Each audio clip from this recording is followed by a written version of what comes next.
Well, good morning, everybody. Good morning,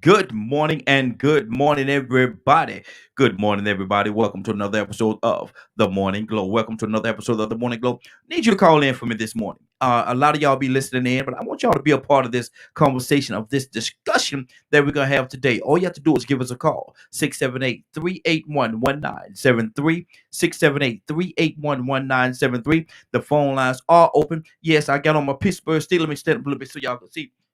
Representing them Steelers today. Representing them Steelers today. Y'all know how we do it. 678-381-1973. Give us a call. We love to hear from you. We would definitely love to hear from you. I had a great weekend. We did a show yesterday. An impromptu show that we did yesterday. And it was on the Black Target. The Black Target. And it was talking about are we being targeted as a group? Are we being targeted? Got some very interesting responses to that particular show. Had an amazing panel.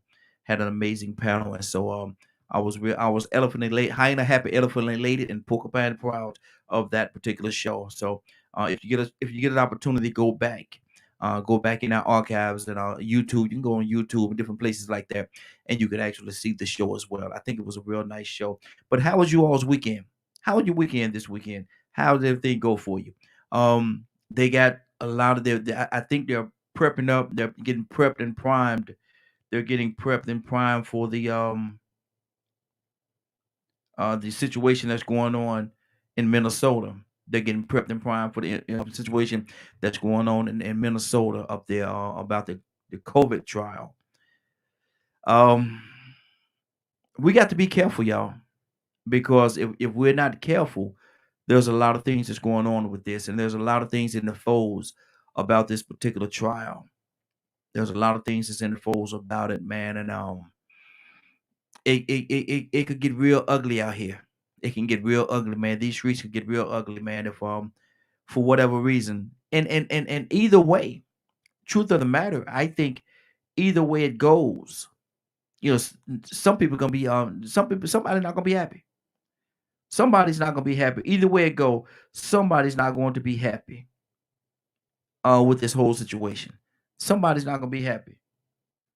I'm multitasking. And so if he comes up innocent, certainly there's gonna be a lot of people that's not happy.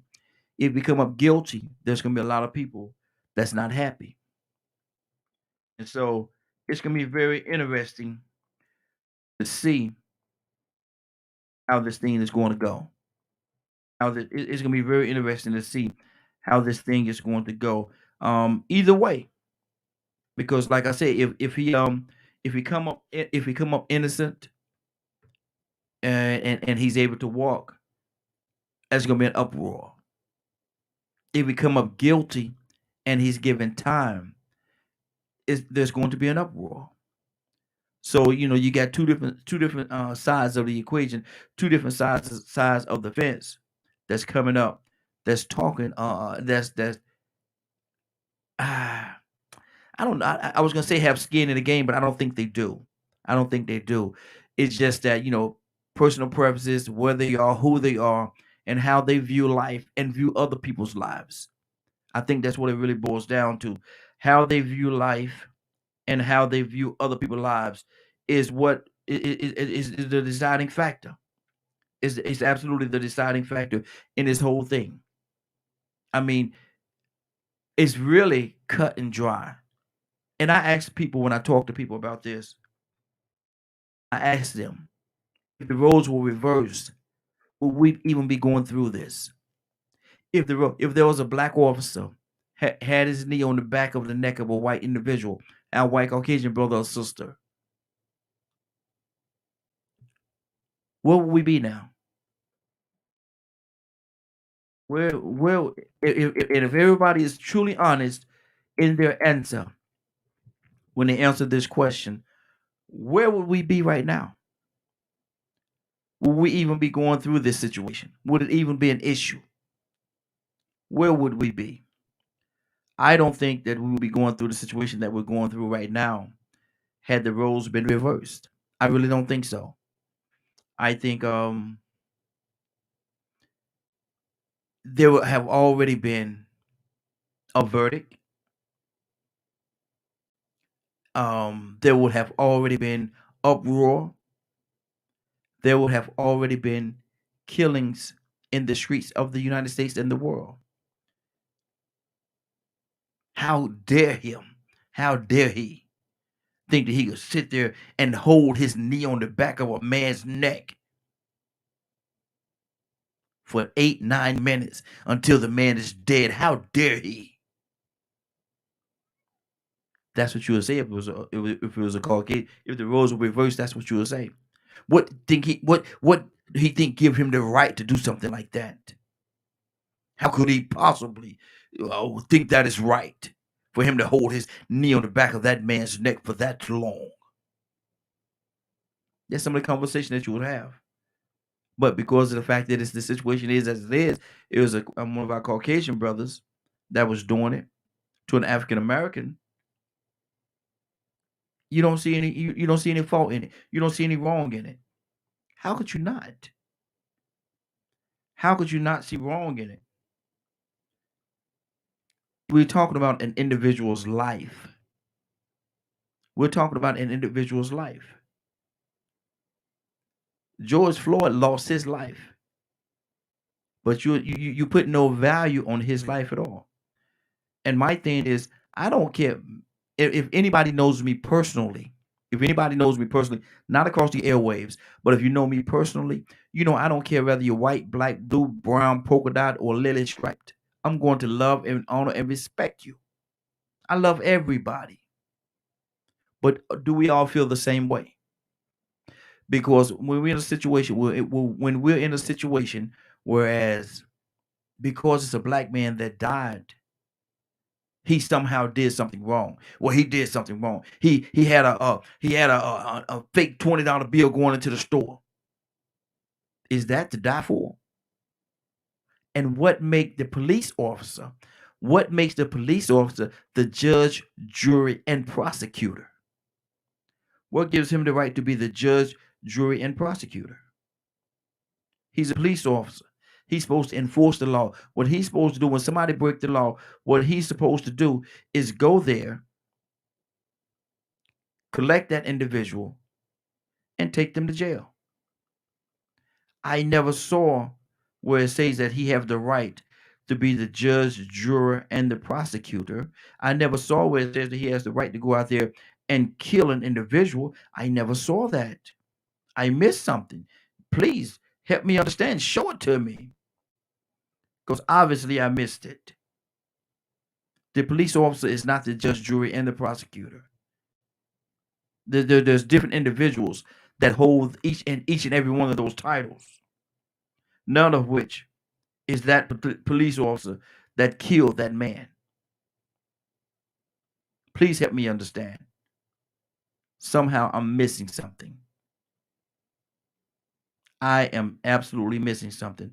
The judge, juror, and the prosecutor. That's what Chauvin, however you say his name. That's the position he placed himself in when he took that man's life. When he took that man's life, that's the situation, that's the position he placed himself in as being the judge, juror, and the prosecutor. And he laid down a verdict of death. The verdict that he brought forth was death. Because that's what happened. He killed that man. Man had no weapons. Man laid on the ground, face down on the ground, handcuffed behind his back. Couldn't even push himself up. And Chavez, whatever his name was so cavalier, was so comfortable in what he was doing. He had his hands in his pockets. He know there's no threat there. If an individual is threatening you, if you feel threatened by an individual, please explain to me how would you have your hands in your pocket?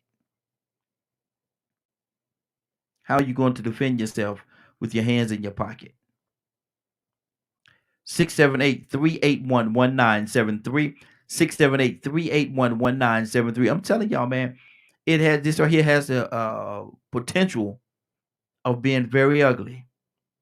It has the potential of being very ugly. The verdict's supposed to come out today. They're supposed to, and I'm gonna tell you something. This officer did not even want to speak on his own in his own defense. Didn't even want to speak on his own defense. What is that really saying? Because he knew that that prosecutor or those prosecutors was going to eat him alive. They were going to eat him alive. No salt, no pepper, nothing. No salt, no pepper. Nothing was going to be played. They were going to eat him alive, eat him up. I'm not going to say to death, but eat him up. They were absolutely going to eat him up. And so he chose. And they went through the little spiel. They went through the little dramatic skit that they do. Is this your own idea? Was this your own choice? Did you decide this on your own? Did I guide you in any way? I didn't lead you, did I? Asking leading questions. I didn't lead you to this, did I? That's what his attorney said while he was asking him about whether he wanted to testify or not. And Shaja, whatever his name is, said no. It was my decision. The judge got to talking, and the judge was so irritated with the situation. He had, let me take this mask off. Let me take this mask off. Now, do you understand what you're saying? Yes, I do. Your life is on the line, and you're not even going to speak on your own defense. Your life at this moment right now, in this trial, your life is on the line, and you don't even want to speak on your own behalf to defend yourself. Wow. How many people would do that? Your life is on the line. Yet and still you don't even want to speak on your own behalf. All the other people speaking for you, but you don't want to speak for yourself. And it's your life that's on the line. If my life is on the line, I like to think that I'm going to speak on my own behalf. I'm going to speak up for me. I'm going to speak up for me. My life on the line. You talk about I could go to jail for all this time, possibly the rest of my life. Man, yes, I got something to say. Yeah, I got something to say. Y'all got to stop me from talking. The Lord knows I can talk. That's why I do talk radio, because I can talk. But on the serious side, I'm going to speak on my own behalf. I'm going to.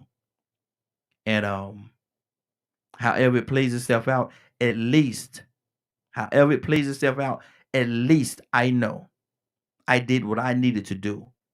Whether it works or not, I'm going to do what I have to do. I'm not going to walk away from this thing next week, next month, next year, 10 years down the line, saying I wish I would have spoken on my own behalf. Man, I wouldn't be here had I spoken on my own behalf. I wouldn't be here. No. I'm not living that.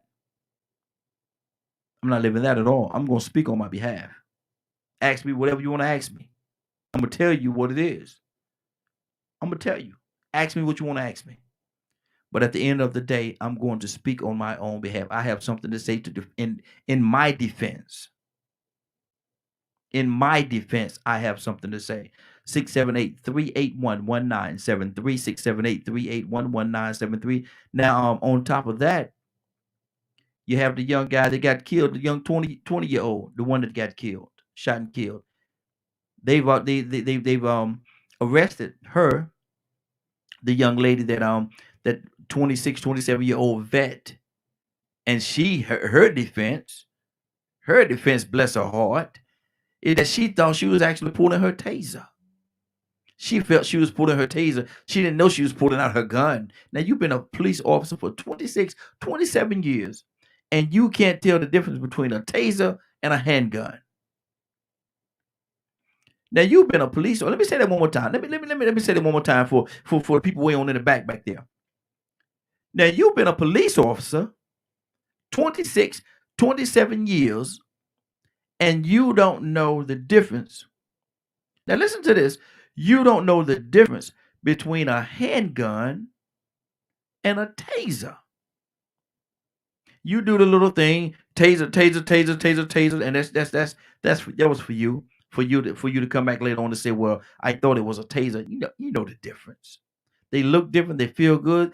feel good. They look different. They look different. They feel different. They have different weights. They weigh different. There's so many different things. The hand grip is different. There's so many different things, man. That so many different ways. And I don't care what you're going through. My thing, I don't. You can tell if you've been a police officer. You've been wearing this stuff for 26, 27 years, and yet you're gonna tell me that you don't know the difference between a handgun and a taser. This man is dead. He's lost his life because your ignorance, because you don't know the difference between a handgun and a taser. Am I supposed to buy that? Is that what you want me to believe? That a veteran of the police department, 26, 27 years vet, they don't teach y'all well enough, or you don't have the decency or the common sense enough to know a handgun from a taser. And your only defense is, oh, I thought I was pulling my taser. You got one on one side of your body and one on the other side of the body. You've been an officer for 26, 27 years. You don't know the difference. One is on the right side of the body, one is on the left side. One is on the dominant side, one is on the other side.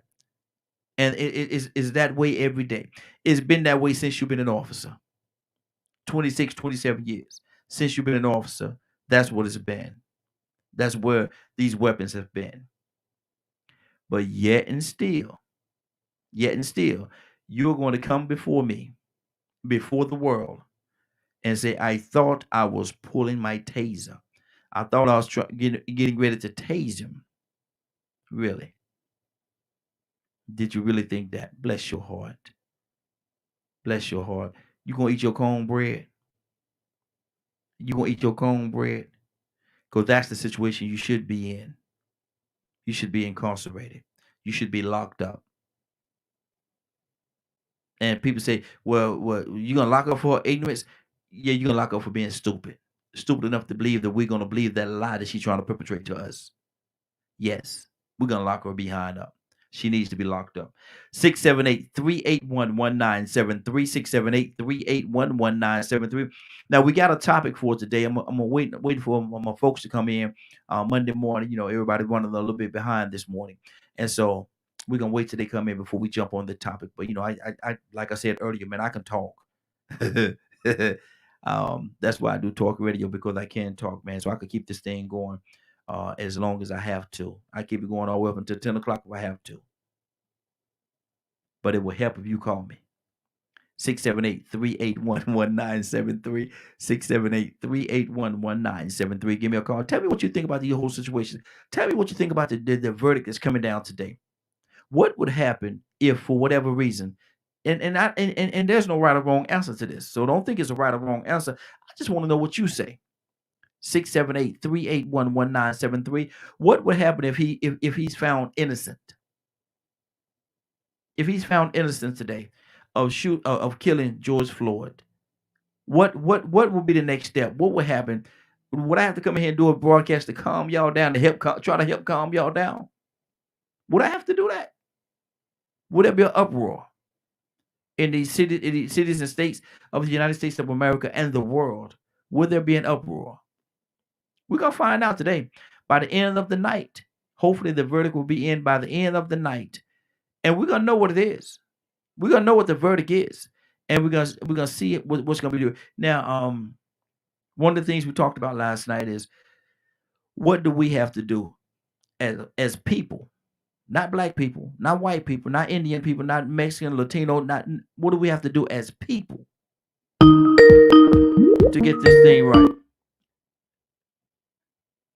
Good morning, and good morning. This is the Morning Glow. What's your name? Where you calling from? Hey, good morning. This is Tucson. Tucson from one of my. I'm Opelousas, man. Well, you get me every time, brother. Hey, good morning, man. I definitely appreciate you, brother. But listen, Donna, I need to ask you a question, man. Today is the day, Monday, April the 19th, where the verdict is supposed to come down about this Chavez, or whatever his name is, whatever his name is, the one that put his knee on George Floyd, also that put his knee on George Floyd's name. Today is the day that they're supposed to do the verdict. Now, what do you think would happen? And both ways, either way it goes, some people are not gonna be happy. Some people not gonna be happy with whatever the verdict is. But if for whatever reason, Donna, if he's found to be innocent, what do you think is gonna happen? Uh, we're gonna do what we've been doing for 70 years. Mm-hmm. Protest, Mm-hmm. march, Mm-hmm. and we're gonna burn our neighborhood down. Mm. I'm sorry to say it like that, but Mm-hmm. you see, because there's gonna be somebody that's gonna try to um, uh, do something in a positive way Mm-hmm. to kind of bring some light on the matter, which there's enough light on it. How long this thing been going on? How long you been dead? Wow. It's been a while, brother. It's been a How while. long? Yeah. I'll look it up and tell you. Mm-hmm. And okay, now I wonder how many others maybe they hadn't had their knee on their neck, but how many others have been killed since then? Mm-hmm. And Mm. we making this a big deal, but it's been happening, and it's happening because that's what they. You asked the question the other day: do we pay them to Mm-hmm. kill them? No, we pay them to supposedly protect and serve. Yeah. Yeah. Supposedly, Supposedly. I love the way you said that. Absolutely. yeah. Mm-hmm. But and I have family and friends that's police officers, and I meet some pretty good ones. Yeah. Well, Yeah. yeah. I mean, I really do. I was with we had a thing at the church, and children were running around the yard at the church, and this Caucasian officer, undercover, unmarked vehicle, Mm-hmm. stopped, and because the children were playing and going running around, his thought was, "Let me stop and slow the cars down that's passing in front of the church Wow. because I see these kids." Mm-hmm. Mm-hmm. Yeah, that's what he did. And I noticed, I said, well, what did he, come out of church and, here he is and he's slowing the car down and I walked across the street and I just said, thank you, man. Mm-hmm. Yeah. You didn't have to do that. Exactly. Exactly. Mm-hmm. You He know, cares. so He cares. that's right. He cared. Maybe perhaps he didn't have, if we would all be colorblind, we probably, but he just saw kids running. Mm-hmm. His thing was that he know how traffic flows in front of the church. So he says, let me slow this thing down. Exactly. Now, supposedly, that's what we paid them for, Mm-hmm. our taxpayers' money. Yeah. But how many of them put their uniform on to be a bully, Mm-hmm. Mm-hmm. to reflect on how they used to get beat up at school? There's Exactly. a lot of them that I see that wind up police officers. Not every one of them, but every once in a while, I see one of the nerdy guys on the police force. Mm-hmm. There was a nerdy guy in high school or Mm-hmm. in school, and they used to be the ones that people pick on. And so they grow up and say, I know how I can stop this. I'll be a police officer. Mm-hmm. And so instead of him doing what we supposedly pay for, they get revenge on the type of people that they talk about at the dinner table. Mm. Wow. Ain't Exactly. that something? Yes, sir. Yes, sir. So here comes George Floyd. You mean to tell me all of this is about $20? No. I'd give him $20. Mm-hmm. Exactly. Mm-hmm. I mean, I'm still unclear. Was the $20 bill fake or what? Actually, really. They never really said. They at first they said it was, but they never clarified or made it absolutely clear whether it was fake or they was in debate on it. I should say. But the date that he died was May the 25th, 2020. May 25th, Almost a year. almost. Ain't that something? And we still, so here they are. This trial was a kangaroo court, a charade, because they know he's guilty. They know he did it. The whole world seen it. And the whole world been reacting since then. They've seen it. I mean, we've seen it. Exactly.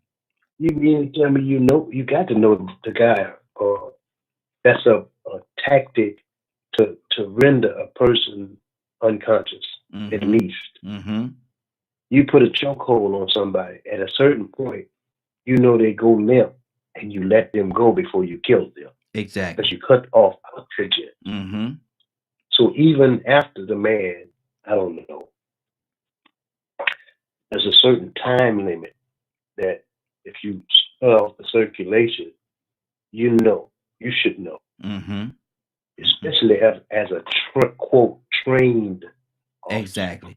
Now let me ask you a question this morning when I was on our solo. I asked a question this morning. Had the roles been reversed, and Donna, had there been, and the phone lines are open, y'all give us a call. I see there's quite a few people listening. Give us a call, 678-381-1973, 678-381-1973. Donna, I asked the question, if the roles were reversed and it was a black officer with his knee on the neck of our white Caucasian brother or sister for 8-9 minutes to his death, that case happened May the 25th. Would we have to wait this long to get a verdict? Had the roles been reversed and George Floyd was black and he had his knee on he was an officer and he had his knee on the back on the neck of a white our white brother or sister, man? Would we even be here, man? Would we even be talking about this right now? I had to go back to May 25th of 2020. And I'm looking at it, that was a Monday. And so by April, May, June 17th, he'd be locked up. Yeah. No questions asked. Guilty. Yeah. You should have knew it. I'm just saying, we live in this unjust justice under this unjust justice system. That really, we get the short end of the stick most of the time. Yeah. Exactly. And I don't care if he was. I see sometimes on videos. I know people pick those videos to make a point, but I see people. I saw a video the other day. Guy sitting in the car, and he told the officer, he said, "I'll kill you." He said, "I'll shoot you. I'm gonna shoot you. Or kill you, one or two." But he had this gun on his thing, on his seat, and the officer asked him if he had a license for concealed weapon. He said, "It's not concealed. It's right there." He said, "Get out the car." He says, "No, there was no roughing him up." And then he threatened the officer. Isn't that a crime? But he went home. And we see it all. I saw one. He roughing the police officer up. So he started running. Yeah. That's the one where he got in the police officer's truck and drove off. Yeah. Ain't that something? Yeah. And we see it over and over and over again. But you seldom see it go reverse. Yeah, exactly. To the point where it don't happen. I don't know if it happens in your neighborhood, but it don't happen in mine. No, not at all. We got another caller. Caller, what's your name? Where you calling from?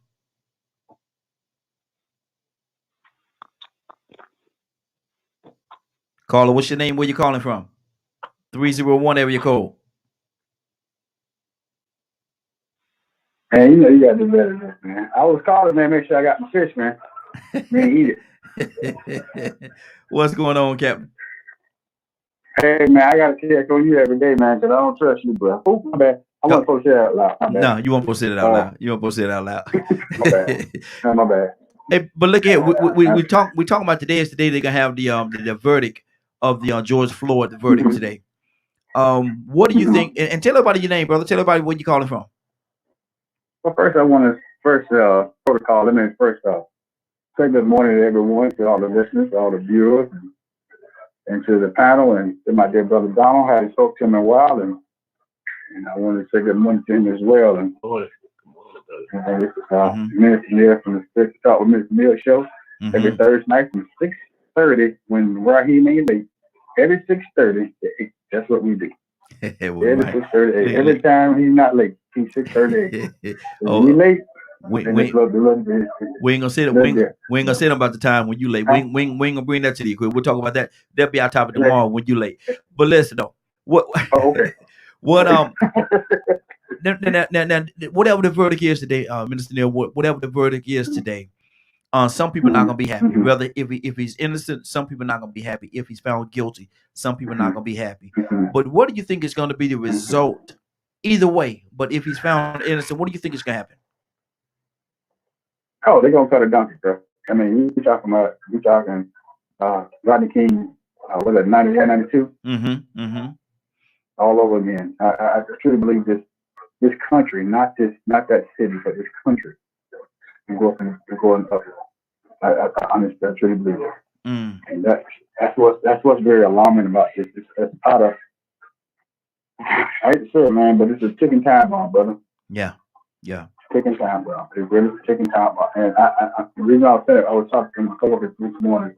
We were talking about the young lady who killed the young man that was in his home or his eating ice cream right there. She got 10 years, and now that she's her lawyers that they are appealing to get the sentence even reduced or get her early release. And I think she's going to be there if she served a year. But this is just some of the things that we hear that's very disturbing because for the court to even grant her a hearing of such it says a lot about how the judicial system looks at us. Not as black people, but especially as black men. And that's what's very alarming about the whole situation. Yeah. Is that we are at a point right now that they're having the liberty. We got to think they were shot two unarmed men of color. And I said that 13-year-old boy, the Bible said that 12 he's a man, so technically he's considered a young man as well. They shot two of them in 7 days in a 7-day thing. You think about it. Yeah. I understand that. And what's so alarming about the dear brother Dante Smith, his mother white. And that's what makes that very unique because it's the first time you ever seen a white mother crying about her son. I mean, I don't know how exactly people think that have not really looked at it. Think about that. It's the first time I think I mean maybe there's other cases I don't know, but I'm saying this is the first time I think I've seen come to the forefront. Yeah. There was a white mother crying about her son. I don't know. Maybe it's not stand me corrected. I haven't. Right. I haven't seen it. I haven't seen it, brother. Somebody, you haven't seen it either? No. I'm just saying. I mean, I'm not saying that it's not there and it hasn't existed. It don't exist. I'm sorry. But what I'm saying, for me, I never seen it. I was like, wow. I was like, how impactful is that? And now it's starting to affect me quite much. Even though technically he's a black man, but still that's a white mother. Exactly. Yeah. Now let me ask you this before I'm gonna go back to Dawn as well. But let me ask you this question: had the roles been reversed, and George Floyd was the police officer, and he had his knee on the neck of our Caucasian brother and sister for 9 minutes until he died, what would be the result? Well, I don't think that. I think this trial will be able to be. I think the trial would have been a little bit more excused than it is right now. Excuse me, I'm saying, and the only reason I'm saying it is because I think murder. I think murder would have never been the option. Here, it's 3 or 4 options that they have on the table with the verdict being from 2nd degree, 3rd degree, and manslaughter. And My thing is that now the same thing happened with the young lady down in Texas. There was options for it. Mm-hmm. But I'm saying that because if I kill you, there's no option. They'll charge me with a federal charge. Mm-hmm. Murder. Yeah. Because they're seeking death penalties for the thing. Mm-hmm. You see the discrepancy in the two? Yeah, exactly. So when people start talking about federal charges, you know, I notice that every time that we kill one another, it's always a federal charge. Mm-hmm. So when they kill us, it's never a federal charge. Yeah. So I'm kind of like, I'm not gonna lie to you, I'm a little leery about the judgment. I really am. I'm not afraid. I'm just leery. Mm-hmm. Because because you had that thing. They had those police officers with Rodney King. They had the right. Mm-hmm. They on videotape. Yeah. So only thing they did, the only difference between Rodney King and Lewis Floyd, one lost his life and one didn't. That's it. Yep. Exactly. Toussaint, what's on your heart? Hey, mute your phone, Mr. Neal. We got a little background noise going on there. Mute your phone for me. Toussaint, talk to me, brother. What's on your heart? There's a lot going on with this thing, man. And it has the potential to become very ugly. Toussaint, you there?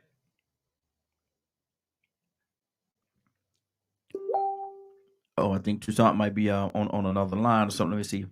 Okay, yeah, Toussaint's on another line right now. He had to pick. He's at work. He had to pick up another line as well. But my thing is, and Minister Neal, I'm coming back to you with this. My thing is this right here. I think even with the little situation with the young lady, and we ain't talked too much about that, was she thought a 26, 27 year vet on the police force, but yet and still she can't tell the difference between a gun and a taser. She can't tell the difference between a gun and a taser, to the point that she used her gun, hollering out taser, taser, used her gun, shot and killed this young man. Young man, 20 years old. She couldn't tell the difference between her gun or her taser, and she shot and killed this young man. Minister Neal, how does that make sense? You've been wearing this police uniform for 26, 27 years, but yet and still you can't tell the difference between a gun or a taser. How does that work? Well, I'm trying to figure out this, bro, and this is me. I'm a little stupid. I ask them the truth that I read up here. But this is my thing. The taser yellow and the gun black. Yeah. Mm-hmm. Yeah. Come on. So, mm-hmm. and you can, you know, that alone. But see, and my thing is right. There's an absolute difference in the weight of them. A gun weighs so much more than a taser. Right, but before you in training, but when you if you put both of them on the table, visually you gonna see that and one is yellow and one is black. Yeah. Mm-hmm. Forget the weight, forget the size. Mm-hmm. I'm talking about just the color differential of the two. You gotta think. One is yellow, bright yellow. Mm-hmm. One is black.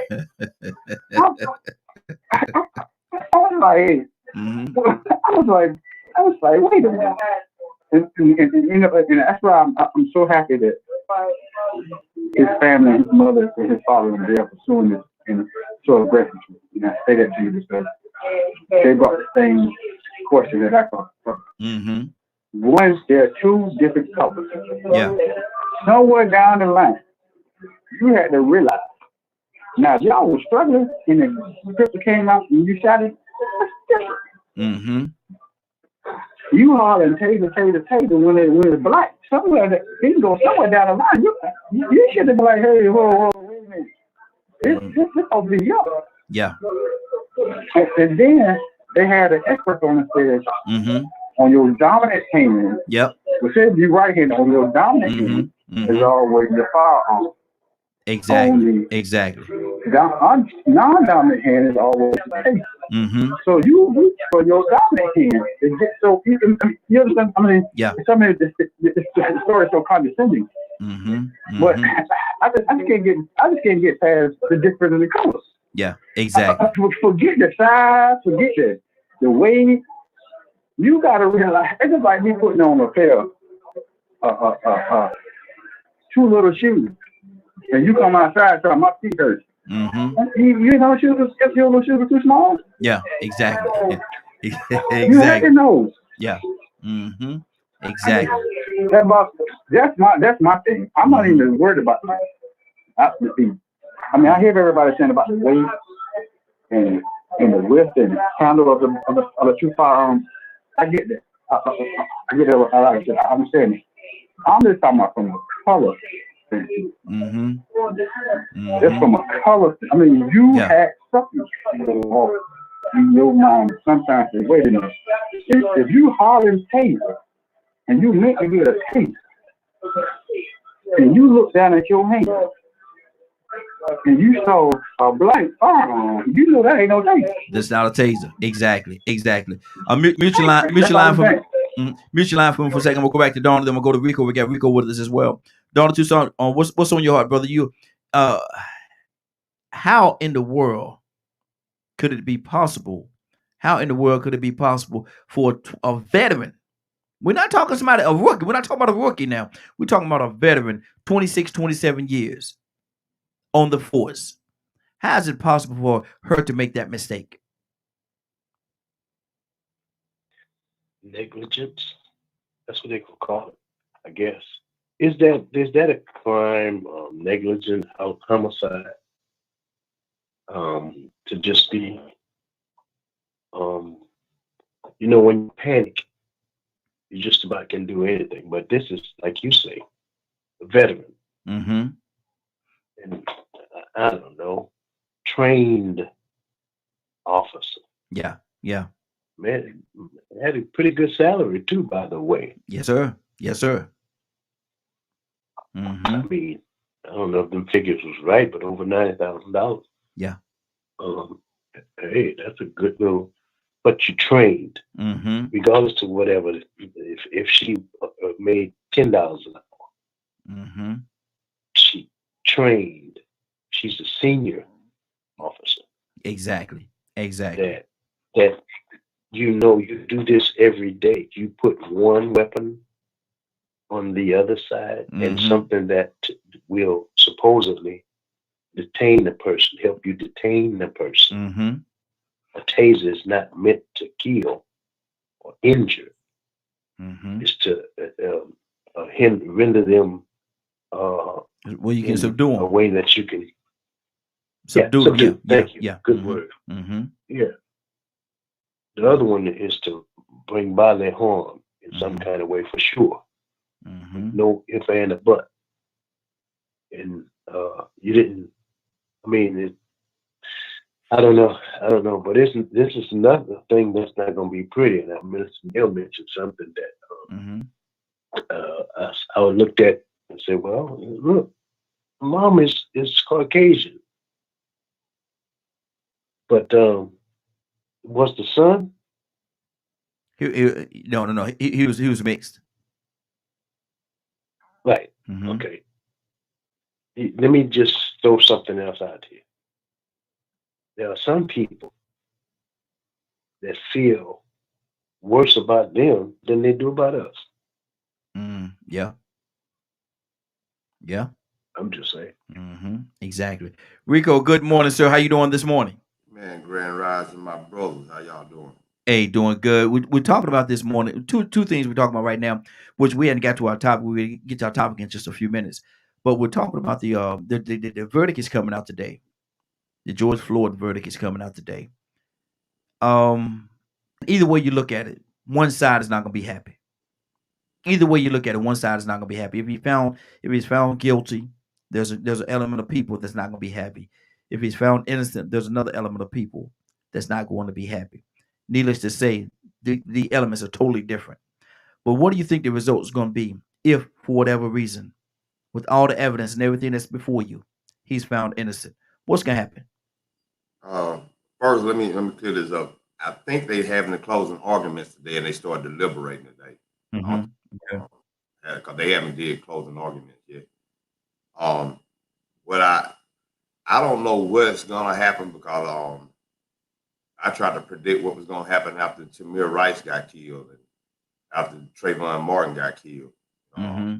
I actually know one of the guys that prosecuted George Zimmerman, and it did something to his health. Mm-hmm. I talked to him about a year ago, and he told me that he had to retire. He had a stroke after that case.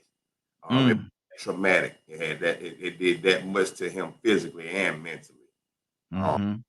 So it's hard to say what I think will happen. I know what should happen.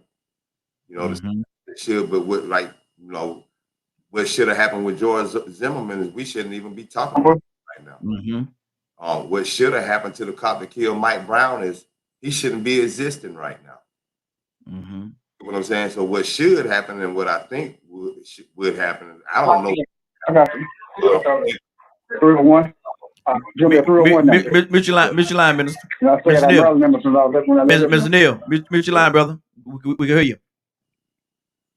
Go ahead, Rico. I'm starting to notice that when it comes to issues like this, Black people don't respond in the fashion that they should. They only take the safest routes, which is marching and protesting. And I don't want to take that from nobody. That's part of the thing that we should do, along with other things that we are. Mm-hmm. You know, I think a lot of times people get me confused when I say that about, we know how to march real good, we sound good. We know how to protest and repeat after each other. Yeah, and that does sound good. You know, I've been seeing people doing that since before I was born. I saw footage and tapes of people protesting and marching and chanting. And I'm still seeing that we got the same problem. So somewhere, yeah, that might work and it still gets attention. It still draws a lot of motivation from other people. But when you really want to get some results, there's still some things that we aren't doing. So if they do find him innocent, they don't find him guilty, there's going to be another situation where people are going to say what we should have did, what we could have did. And then you may have a few Christopher Dorners out there. Mm-hmm. Have a few Michael Xavier Johnsons out there. You might have a few brothers out there that say, you know what? I get the picture. I ain't putting up with it no more. I'll be my own lynch mob. Yeah. And you asked a question earlier about Black police officers. Well, it was a statement made. And I know what's going on with some of these Black officers. Now, first off, a Black officer wouldn't have put his knee on a white person's neck like that. He would do better. They already unconsciously give white people the benefit of the doubt. So they treat white people the same as other white officers do, because they have that unconscious programming of what a thug is. They fit that stereotype. When they go to training and they shooting the targets and the targets are dark, they're shooting up the same targets too. So subconsciously they're being brainwashed into thinking that the bad guy looks like a Black guy. And so they're same as the white people, but subconsciously they still have the audacity to hope that this system isn't prejudiced and it is actually doing what the American dream or American way says it does, and that is to protect and serve. Some wimps do want to be policemen so they can go out here and protect other vulnerable people, vulnerable citizens that need protection from the thugs and the criminals. The Black officer 9 times out of 10 goes in with the expectation that every cop is there for equality and justice just like him. And they want to assume, just like when you join any fraternity or you join any gang, you know what that gang is, and you want to hope there's not a secret society in that with a different agenda that's saying what other people are saying. You hoping that it's conspiracy, but subconsciously it's people in that organization that you riding shotgun with side by side that's going to use that, manipulate their power to abuse people, and it has racial motivation. They ignore that. Cops have to actually, I ain't gonna say have to, but some of them do go in naive because they don't want to believe they are a part of a gang of people who are out to get people that look just like them, because then that makes them the lynch, the Sambo. Exactly. Let me go to Minister Neal. Minister Neal, what do you say to that, man? It's gonna be an uproar. If he's found for whatever reason, with all the evidence on the table, if he's found innocent, it's gonna be an uproar. Hello? Yes. Yeah. Oh man, I'm going to go get me a TV. Huh? I said I'm going to go get me a TV. I thought that's what you said. Okay. If he found innocent, I'm gonna get no kidneys. Uh-huh. You want one? You want one too? Yeah, I'm getting one. Yeah, give me one of them. Give me Right. one of them big 70 inches. You want a big 70 inches? Man, bro, they gonna cut. It's gonna be Rodney King, but it's gonna be like Rodney King was. But you think the death was gonna go up so high, Mm-hmm. and it's gonna be across the country. It's gonna be. I don't think the unrest is gonna be so. It's gonna be bad. Mm-hmm. Mm-hmm. It's gonna be real bad. Even if he get anything under 20, 15, if he get anything under 15 years, I still think there's gonna be some. It's gonna be some unrest Mm-hmm. because that's murder. Because you gotta think, like I said before, when it comes to us, take the point. If I was to murder you hypothetically, Mm-hmm. they already will pick it up and put it as a federal charge. You know, when they do federal, they automatically talking about death penalty. Mm-hmm. Mm-hmm. So my thing is that I just think that this is people are watching. So people are watching. Yeah. Yeah. They're watching very closely, and I'm telling you, and you talking about civil war, it's going to be a war like you've never seen before. Mm. And I've been telling, and I've been saying this for a long time. America, she's never been. That's why I don't really claim this as the country that loves us like. Mm-hmm. So, but I just think that it's very dangerous, right? Very, very dangerous. Mm-hmm. So is America vulnerable right now? I mean, America's. You gotta understand, so America, she's never been. I'm not gonna say she's vulnerable. I think with it, she's been exposed. Mm-hmm. You know, when in biblical, when Jesus went and turned the tables over. Yeah. I think what's happening is they're now turning the tables over because people outside of America are now seeing what black folks have been seeing for years, Mm-hmm. for decades, for centuries. Mm-hmm. How they've been treated, and how the judicial system treat us on so many different levels. Mm-hmm. Case in point, I was looking at somebody that made a comment on my page. They were saying, I wonder when they're going to, they talk about Deshaun Watson, but I wonder when they're going to, somebody said, I wonder how fast will they try to punish Deshaun Watson when they still have not yet to trial with Weinstein. Mm-hmm. And you got to think, they're probably, 3-4 years into his sentence now? Yeah. Mm-hmm. You see the disparity there? Yeah. It's unbalanced there. Exactly. But so it's like I don't know. I don't know, bro. I don't know, bro. I mean, for me, I'm sitting back and I'm gonna watch, but man, the same token, I'm telling you, I gotta feel it. It doesn't come out in the favor of what it should. I feel like if justice does not be served mm-hmm. properly, I'm telling you, I think it's gonna get ugly. Okay.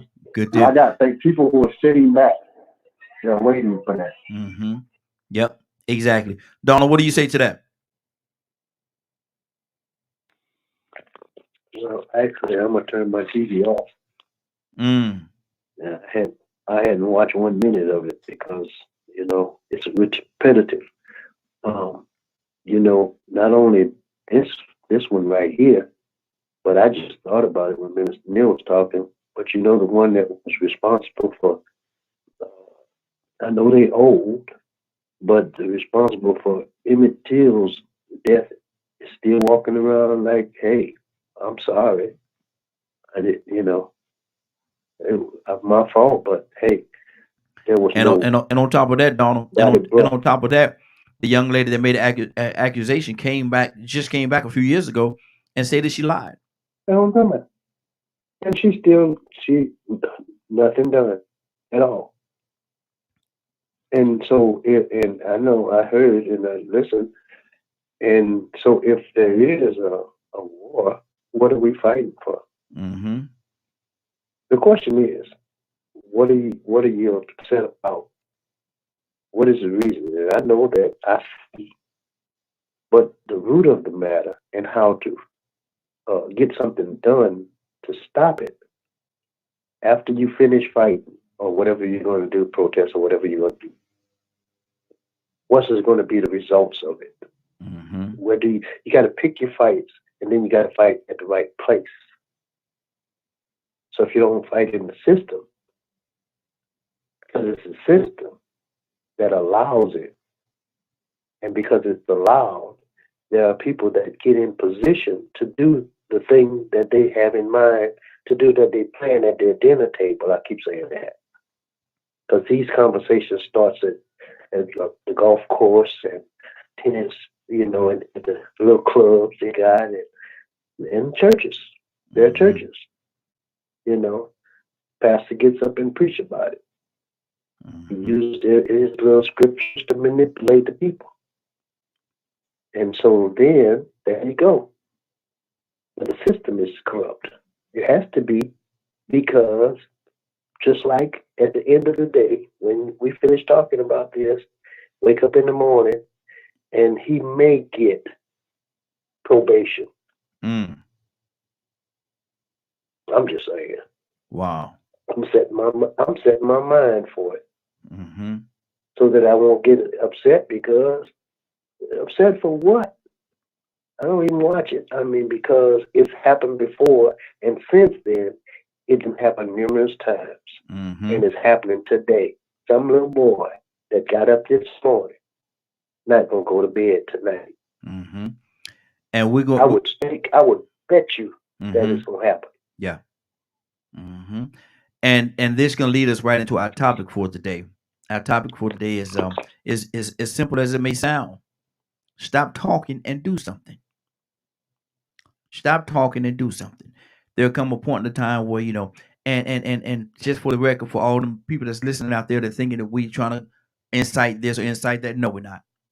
We're just telling you that there's come a point in the time, if you go to somebody's door every day, and I gave this example before, if you go to somebody's door every day, or better yet, somebody come to your door every day, ring your doorbell, and you living in that house, you're gonna go open the door, see who it is. You go open the door and they slap you, bow, and turn around and walk off the door, go into their car and drive off. Come back the next morning, pretty much the same time, ring your doorbell. You, man, who is at my door? You go open the door and get me, pow, slap you and walk away. How many times are you going to allow this to happen before you do something? How many times are you going to allow this person to come on your doorstep, slap you, and walk away free with nothing happening, knowing that they'll probably come back the next day? Rico, how many days is this gonna happen? It's been happening since before I was born. I hate to group us into a category, you know what I'm saying? But one thing I have noticed over time is that black people like to hear themselves be as loud and threatening as possible. They love to say what they will do. I ought to do this, I do this, and then they'll put rhymes with it. They make it Mm-hmm. real good and fly like you put us in a song or something. It sounds so sweet. I don't know the feminization of man that make things sound so good. I don't steal, I kill. Mm-hmm. And you hear so many different sayings, you be like, man, that sounds tough. Mm-hmm. Tough. But I expect, this is what I expect. The same thing that's been happening every other time. You got Mm-hmm. 15 to 20%. Maybe I ain't gonna even say that many. You might have 5% of the black population that's ready to go out here and exact some true justice, like Christopher Dorner or Michael Xavier Johnson. And then you have a lot of other people that's ready to go out here and find an opportunity to go steal some material stuff. Mm-hmm. Mm-hmm. Use this as an opportunity, like Mr. Neal said, to steal some TVs. That's what they're waiting on right now. They ain't Mm-hmm. man being found guilty. Now they hope they don't find him guilty so they can say, I told you so. They ain't gonna never do none of them crackers. Mm-hmm. Man, they ain't gonna do none of them white folk killer left and right, which they do. They've been proving a long time because white people proved a long time ago that the only value they hold in a black body is whatever benefits them, whether it's to just take their anger out on, whether it's to dissect for medical research, or whether it's just to display as a attraction. The only value we've had for them is the value to be expendable and it profits them, benefits our expendability, our damage, our torture, our benefits their livelihood. And that's the only value they have for us. It's been written by scholars years ago that an education was a waste of time for a black person, and our best value would be in a laboratory. It is. Now we looking at them kill us like animals. If that would have been somebody, if somebody would have recorded Derek Chauvin, whatever his last name is, with his knee on a dog's neck, 9 minutes, he would have been in jail right now. And that dog would have had to say, I can't breathe. You killing me. That dog would have just had to yelp. Oh Lord, he killing that dog. He know what he doing now, but now we got to string it all out and make it a long court case and try to find a way to make this man seem like he innocently did something wrong. Just like with the woman that shot that boy the other day. Oh, I accidentally shot him. Man, you have already prepared to be able to manipulate the situation and use that as an excuse. You have already been accused of telling your officers that you trained how to take the body camera off and throw it to make it seem like it was taken off in a struggle.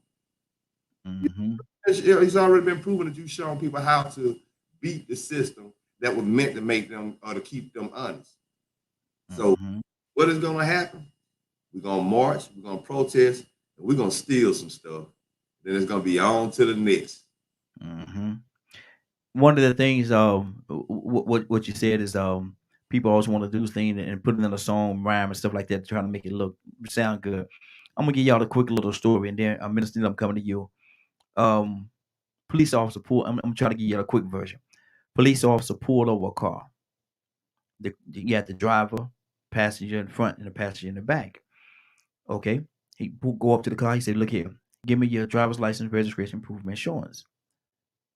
The driver reaching into his back pocket to get his driver's license. Police officer draw back and slap him. Bow! Slap him. The guy continued, give him his driver's license. He said, give me the registration out of the dashboard, talking to the passenger. Passenger reaching there, and I get it. Police said, lean over this way a little bit. He leaned over a little bit toward the police officer. Police officer leaned into the car and slapped him. Bow! Then he go back to the back, and the guys in the car, they talking. Police officer can see them in the car. They talking, and then they having it's an uproar. They talking. They going at it. Police officer finish what he's doing. He walk back up to the car, give him the ticket, give him his license, registration, all that stuff back. Go to the guy in the back seat. He said, roll the window down. I said, huh? He said, roll the window down. Guy in the back seat rolled the window down, and the police officer slapped him. Bow! Good to go, and the driver said, "Hey, hold on for a minute, man. What's going on? What's going on?" And the police officer explained, you took too long to give me your license. Passed you. Well, why did you slap me? He said, you took too long to give me the registration. Police officer get to walk away. The guy in the back seat, he said, "Wait a minute, man." He said, "Wait a minute. Let me ask you, why did you slap me?" He said, "Because I didn't want you to get down the road and say I wish he would have slapped me."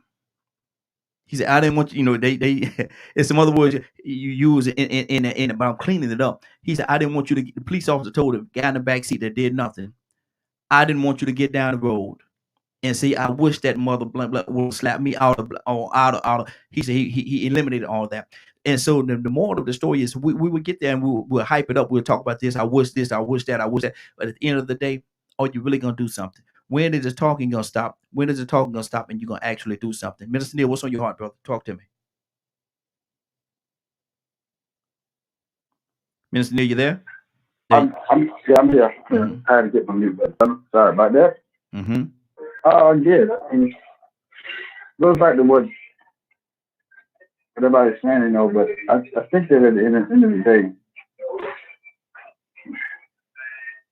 and I hate to say it, sometimes we're more afraid of the outcome than we are the results. Does that make sense?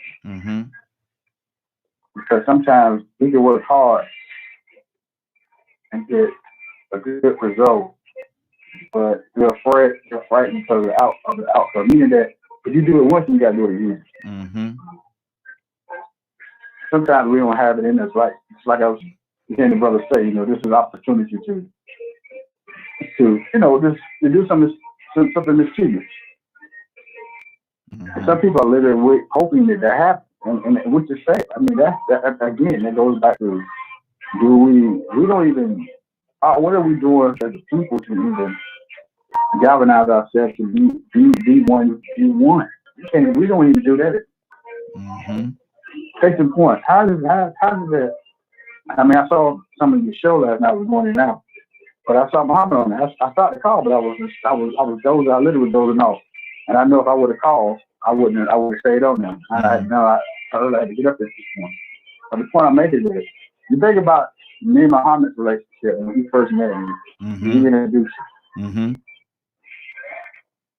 Think of how we didn't look at a Muslim and a preacher. We looked at two brothers coming Mm-hmm. together. Yeah. Mm-hmm. We might see the world differently, but we have the same cause. We have the same objective. Mm-hmm. That's the key to this. Exactly. So that's why I say sometimes. Sometimes I don't think that we want the results. We want to go through the process, get to the objective. Mm-hmm. That's what's happening.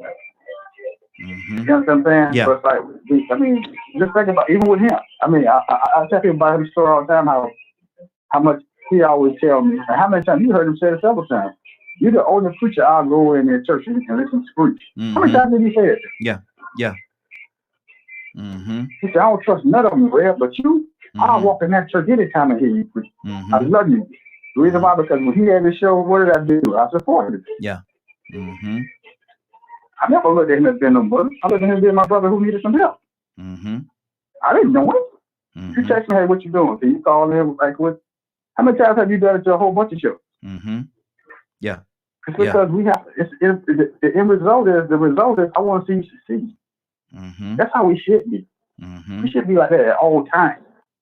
At all times. Yes, sir. Even with this, we should not be looking to say, I wish this wouldn't happen. No, we should be saying, you know what, we're going to get out here, man, and make sure it doesn't happen. Mm-hmm. Just like it was when you call me and say, man, I'll be like, man, I fuss, but I'll call. Mm-hmm.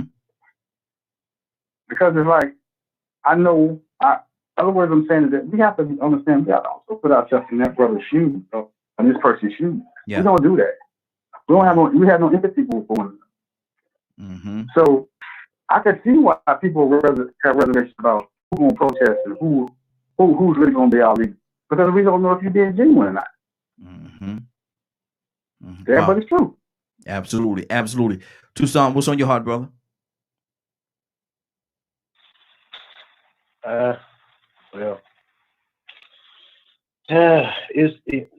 We are like that fella. Most of us are like the fella in the back seat. Yeah. Yeah. I wish that mother would have slapped me out of. I wish you would. Yeah. Mm-hmm. Get all the way down the street. All the way down the street, Donald. He all the way down the street talking about what he would have done. Run him out. Yeah. Yeah. Run our mouth. Mm-hmm. We run our mouth. I mean, the majority. Not gonna do nothing. Mm-hmm. We like this little fella with the, we just, I don't know. I don't understand, but we do more talking than doing. Mm-hmm. That's why it keeps happening. Mm-hmm. And then we fight the wrong fight. Mm-hmm. We don't catch them. This thing sits with our chiefs of police and our training centers. Evidently, because some of them seem like they doing the original thing that the police department was then they don't even try to apprehend you. Mm-hmm. They don't want to bring you in. Mm-hmm. One less. Yeah. Just one less. Mm-hmm. That's all. You know how they finish that. Yeah, I know exactly what But you're just saying. one less. Mm-hmm. Yeah. Mm-hmm. So we don't have to worry about them taking our jobs and like our jobs Mm-hmm. in our country. Yeah. This is our, and That we built. Their country that we built. that we did, Ain't that that we something? did, Mm-hmm. yeah, with our hands, Mm-hmm. yeah. But it's just sad that we keep doing like the fella in the back seat, Mm-hmm. run our mouth telling us if that would have been me, Mm-hmm. I would have did what. Mm-hmm. And let me say something else. Here's another thing. Why we gotta wait for something to happen to protest when it keep going on? Mm-hmm. And then and I appreciate them, the Al Sharps and those that fight and are on the front line of raising hell, the hell raisers. Mm-hmm. I appreciate them because some people don't raise no hell for nothing. Yeah. They just get slapped Mm-hmm. and say, "What you slap me for?" Mm-hmm. And then there are the others that say they love me. And then there are the ones, and I'm gonna shut up. They don't have to be, unfortunately, they don't have to be a white officer Mm-hmm. because they ride in cars with black officers Mm-hmm. that they'll rough you up worse. Yeah. Some of them, not all of them, Mm-hmm. and they'll call you, the N word too, and they tell you how they pistol whip you. I'd shoot you down like a dog. And Rico said something mentioning dogs. I wish you would go in your neighborhood, wherever you're at, and go kick a dog in front of somebody. Mm-hmm. See how much time you get. Oh yeah. Oh yeah. Yeah. You Just hold him down. yeah. You getting some time, brother. You trust and believe you getting some time. Rico, talk to me.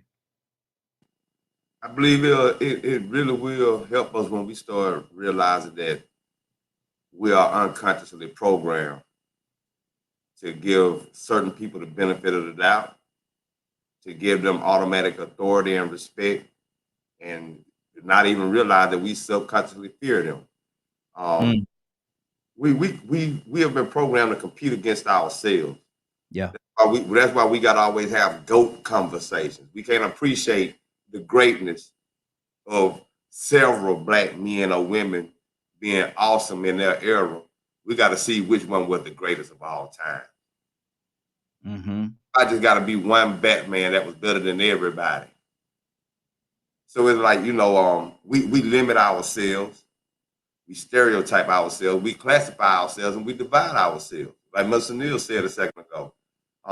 Many times I hear the conversations that we have that you would expect a white man to say, take your broke tail on. Mm-hmm. Some black people are broke. We know why some black people are broke. But guess what? We forget sometimes. We forget. You don't deserve no love. Mm-hmm. We gonna judge you. We uppity niggas. We ain't broke. We got it going on. But guess what that racist Ku Klux Klan that want to put his knee on your neck thing? He don't give a damn if you Muslim. He don't care if you Christian. He don't care if you rich. He don't care if you poor. He just don't want your black butt to exist. So look, we the ones segregate ourselves. They don't. Mm-hmm. They wouldn't care if we were Jay-Z or Jazzo. You get what I'm saying? Mm-hmm. Easy. They would not care. If they racist and they got the opportunity to get you, you can be a famous black person with that money. That's more opportunity for them to get you. So they don't care about that. But guess what? We separate ourselves because we determine who's worthy in our community of being listened to, of being respected. I ain't gonna respect you because you ain't got white folks material, superficial things. Mm-hmm. I hear it on this broadcast. My stomach started hurting on Friday. I'm like, man, these jokers on here talking about broke people, broke people, broke people. Okay, it might take a broke person to get George Chauvin's knee off your neck. Mm-hmm. You don't deserve no loving. Man, he human. Broke people get horny too. Mm-hmm. Men and women. Capitalism ain't meant for everybody to not be broke. Somebody got to be broke in capitalism. Actually, we was more than broke. We wouldn't get in the original purpose of capitalism and how it functioned, we was broke intentionally. And the only way it worked is for us to remain broke, for them to capitalize from our labor, profit, and go from being the bottom to the top. In less than 100 years, you go from a new power to a world power based off of that. And we sit up here trying to hold each other accountable and judge each other on material and superficial things. We ain't gonna make it nowhere. See, what it's supposed to be like what Mr. Neal said. When I see that brother, I know regardless of how much money he got, what house he live in, what his situation is, if he get caught up in a group of 2 or 3, you saw that Klan versus the United States, Klan. Those guys sat down together, conspired to get them a nigga and kill them to prove a point. Black people won't do that. Now, they might do that to kill another black person. But when it comes to getting racist white people, it's always a one-man show. It's always a one-man show. So that's why I say it's going to be another repeat cycle, because we do the best job of white supremacy on our own. We are the biggest contributors to white supremacy. If it wasn't for us, white supremacy wouldn't survive, because we would be too united and too focused and too motivated to knock it down. But, you know, what Mr. Donald just said a second ago, why do we always have to wait for something to happen before we start raising hell? Because we want to feel comfortable and think that those days are over with. I remember 10 years ago, young black men calling me old-fashioned and outdated. I need to get on out the way. These white boys different now, Rico. That's y'all in the old days. That stuff don't exist no more. Now they screaming a different story. Now they understand that some of these white boys will infiltrate you just to get in and learn your ways and maneuver around you so they could capitalize off of you. The inner workings are structured. You get what I'm saying? So they don't know their history. They don't know in the past how we have been infiltrated. They don't understand colonization. They went from country to country, infiltrating before they reared their ugly head and took the resources. You know, it's like we got to understand the damage that we're doing to ourselves, and we got to understand the unconscious damage, the unconscious thought processes that has us truly keeping us from being united. Because if we don't never ask why, we allow neighborhood signs to separate us. Think about it. You got people separated by neighborhoods that's related to each other. First cousins from this hood and another cousin from this hood, and these fools at each other head because they from a different neighborhood, but they still a nigga to a white racist cop. And they don't care if you're worth $1 billion or zero. Exactly. Now, you don't want to put you in the corner because I heard a little something what you're saying. Yeah, you got me a couple of times, get me. I'm going to get you in that corner, bro. But Minister Neal, talk to me. What's on your heart? I mean, what they're saying is so right, because we definitely need to understand that I'm a big advocate of trying to help one another, try to pull back and try to respect and try to help in a lot of ways. I mean, even to the point that I've got some young brothers out, at the barbershop. I'm like, man, you need a job, man. It's a resume ready. I thought help you out. You know, my thing is that we have to, every small thing can make to a big thing. So we have to also work together on those kind of ways as well. So sometimes I think that what I'm hearing is that what I've heard. Now, I hear people talk about it all the time, that they feel like there's separation amongst ourselves when it comes to educated and not educated, the wealthy and the non-wealthy. And we got to understand something. In the day, even though we're separated, the devil's in the middle. So we'll never get together as long as the devil's in the middle. Yeah. We have to come together. You understand what I'm saying? So what he was saying made it to me. That's all I tell anybody. That we have to work together. But we have to go back to one thing. We have to trust one another. And again, I can move back to Black Friday. How many times I have walked in and you pretty much have to beg people to come in here to get free advertising. So they don't trust you. Exactly. Trust one another. And that goes back to building relationships. So we have to go back and build relationships. Exactly. I know a lot of people say, I'm not doing that. That's you. Okay, you don't have to do it. God bless you. You don't have to do it. Don't worry about it. That's why God built somebody to do it for you. Exactly. Exactly. Got another caller. Caller, what's your name? Mute your line, Mr. Neal. Got another caller. Caller, what's your name? Where you calling from? Hey, it's Kurt, man. Charm City. Kurt, What's going on with you? Hey, what's going on with you, man? How you doing this morning? Man, I'm all right. Sitting here at work. We're talking about stop talking and do something. Stop talking and do something. Now, you know, we talking about the trial that's they're going through the thing with George Floyd and with the lady that made a mistake and pulled the wrong weapon, a 26, 27-year vet of the police force, but she made a mistake and she pulled her gun when she thought it was. All right. Stop right there, Stop right there. Well, listen, I ain't in the business of. That wasn't no, man. It's a gospel talk radio jazz station, Kurt. Kurt, please remind yourself this is a gospel talk and jazz radio station. That wasn't no mistake, man. That wasn't no mistake. You know, I keep hearing people talk about it, right? Do you not see her charge the weapon, man? Maybe my eyes is playing tricks on me, bro.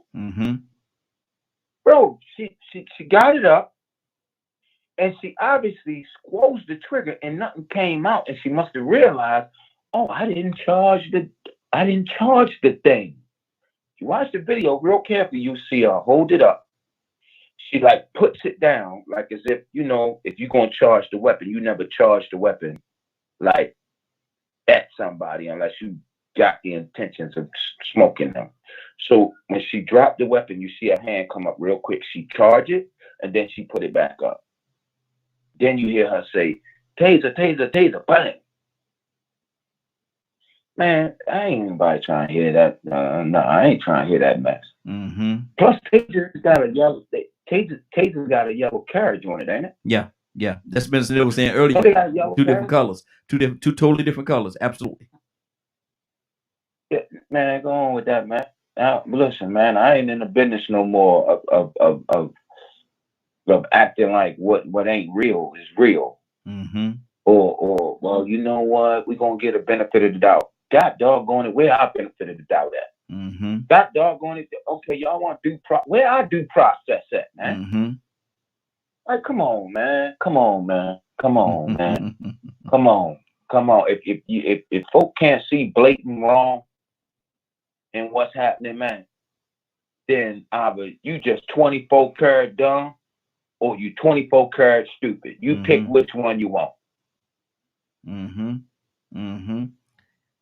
And it ain't I can't even say ignorant, Raheem. Yeah. Because ignorant would be a form of flattery. I'm not even gonna say ignorant because that'd be a form of flattery. Wow. Tucson, talk to me, brother.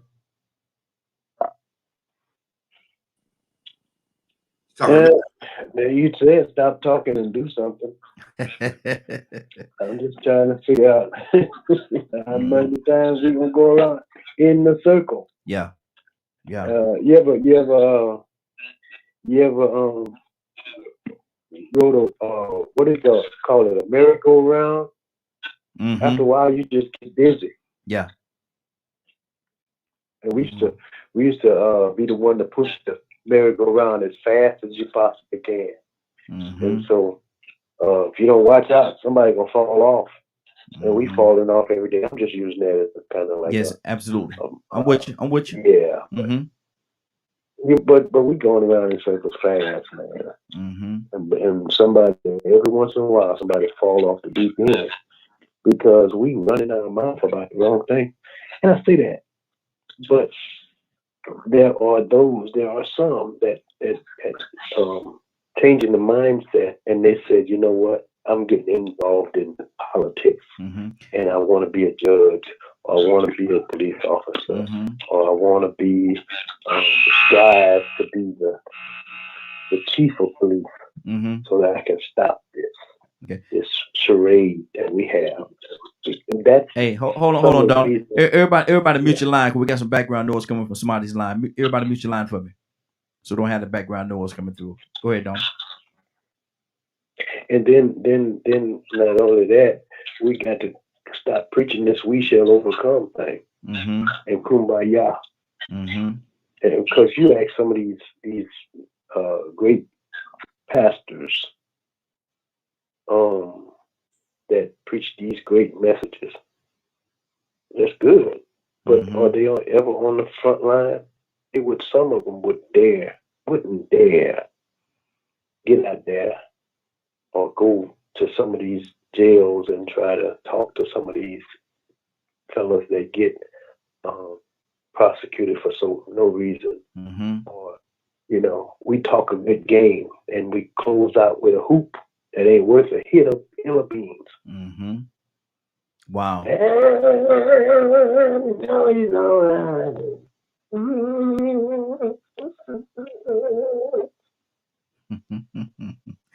Donnie, you And then preaching we over there, go brother. right back to the same old thing. You preaching over there, brother. Yeah, okay. And then the crowd say, "Go ahead, man. Go ahead, man. Mhm. Go ahead, man." And they go right back to their neighborhood and get the same thing done to them. And one of the things about it is our topic today is stop talking and do something. One of the things about it is while George Floyd was laid on the ground, hands behind his back, with Derek's knee on his neck, there was individuals that were sitting around and they was talking. You hurting him, you killing him, you doing this, but nobody did a thing. And they waited and they waited and they waited till this man's life escaped his body. His life escaped his body while they sit there talking, talking, and talking. Stop talking and do something. Or you're going to have other individuals that's going to die right before you. You want to see their life escape their body as well. Rico, talk to me. People find real good reasons to not be courageous. One good reason would be that they don't want to lose their livelihood. They don't want to risk their lives. Another good reason is because they somehow, like Curtis said a second ago, they want to give the police the benefit of the doubt and not believe that system could be so crooked that you could have you can manipulate a system like that. But it gets to a point now where we have to start asking these questions of why are we so quick to retaliate against each other? Why is it that we're so quick to act? But then in those situations, like Dawn said a second ago, we keep going in this same old cycle, And what it boiled down to is somebody put it in the message a second ago. Some people just are afraid to be the man that may have to take all the backlash. Mm-hmm. Right now, we got women at the forefront, black women at the forefront. You got some black men, but they're the older black men. But this younger generation of black men, they're not putting their necks out on the line like that. Mm-hmm. Women is putting their neck out on the line. And so I think it's a subconscious fear. Sometimes we have to realize the part that we're playing in it. We go to different neighborhoods and we might see another brother that look like us, and we might be suspicious of them just like the white man would be. Mm-hmm. They got dreads. They talking ebonically. I mean, they loud. They acting. I mean, there's so many different things that we'll see, and if you aren't careful, you'll be saying the same thing that these white people saying about your own brother. But what about it is sometimes it's true. I go places and if I see 20 black men, I might lock eyes with one and be able to tell that we on the same page. You that type of people that I know if something go down, we're gonna be able to fight side by side with each other. For the most out of those 20, the other 19 gonna be some shuck and jive turkey. Yeah. We got so many shuck and jive people, man. I mean, and like I said, they like to hear themselves talk. They comfortable. They would rather live in a reality that tells them racism don't exist no more.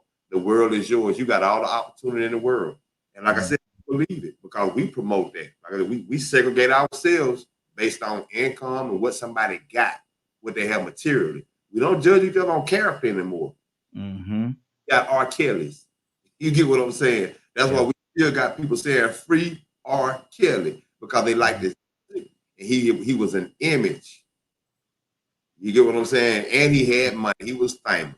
So, you know, our value system has gone down the drain. And until we get that value system straight, we're not going to realize what we actually calling ourselves home, what we are actually doing the job of white supremacy for white supremacy. That we are being prejudiced and judging each other. Exactly. Exactly. Minister Neal, talk to me, sir.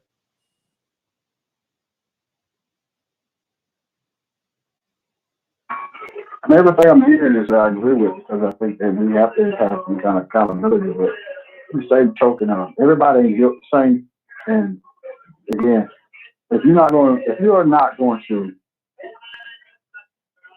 stand in the forefront, I'm not mad at you. This stuff, I get angry with the ones that stand in the way for people who are trying to move.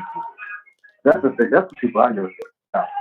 Because then, just like I just heard Kurt say, Rico said it, and Donald kind of alluded to it, that that's just like white supremacy. You're basically helping them people down because you're in the way. Get out the way. If you're not going to do it, I'm not going to be mad at you. Get out the way. Yeah. Move. That's it. Get out the way. There's Yeah. nothing wrong with it. Just get out the way. Get out the way. That's it. Unless somebody else who has a zeal right now, it is women. Do you know why it's a lot of women? Because, and I hate to break this down like this, but the reason why a lot of women are on the forefront because it's their sons that are being killed. A lot of white men don't even know how we know these things. So they're defending their child. Yeah. I hate to break it down like that, but if you look at it, that's what's happening. It's unfortunate. Again, we're broken. Society, we're broken in so many different ways. So we see the issues, but we have to come together and we have to resolve this amongst ourselves. I know I hear people say, I ain't doing this, I ain't doing that. There's no way in the world I should look at Kurt, Donald, and Rico in this because I wouldn't say. Anything, I shouldn't be encouraging you to go. That's what I should be doing. Not to tell you, well, I went here and that shouldn't be a discussion. Hey, bro, it ain't never too late. That's what we should be saying. The Bible says iron sharpens iron. We're gonna sharpen with you. Yeah. Period. I mean, period. I mean, that's the reason. One reason why I said like I'm gonna watch this. And you know, there's a lot of these black women out here because they have not. I look at the coalition. I look at the coalition that was on somebody put on Facebook, and they had I think 10,000 women who children have been enslaved. I ain't seen one man in that whole group. Wow. Not one. You know what people tell me? I'm so unique. They be like, man, you're the only father I know. Trey been gone almost 8 years, and I still see you put flowers on his grave. Not his mother, but I do it. Not saying it's an indictment on her. I do it because I'm his dad. We have to start taking responsibility, folks. Yeah. Get off your blessed assurance. Get off your blessed assurance and stop trying to act like it's this person that fought this. That's pointing fingers, man, and you do what you're supposed to. Yep. Exactly. That's the problem. Absolutely. Kirk, talk to me, brother.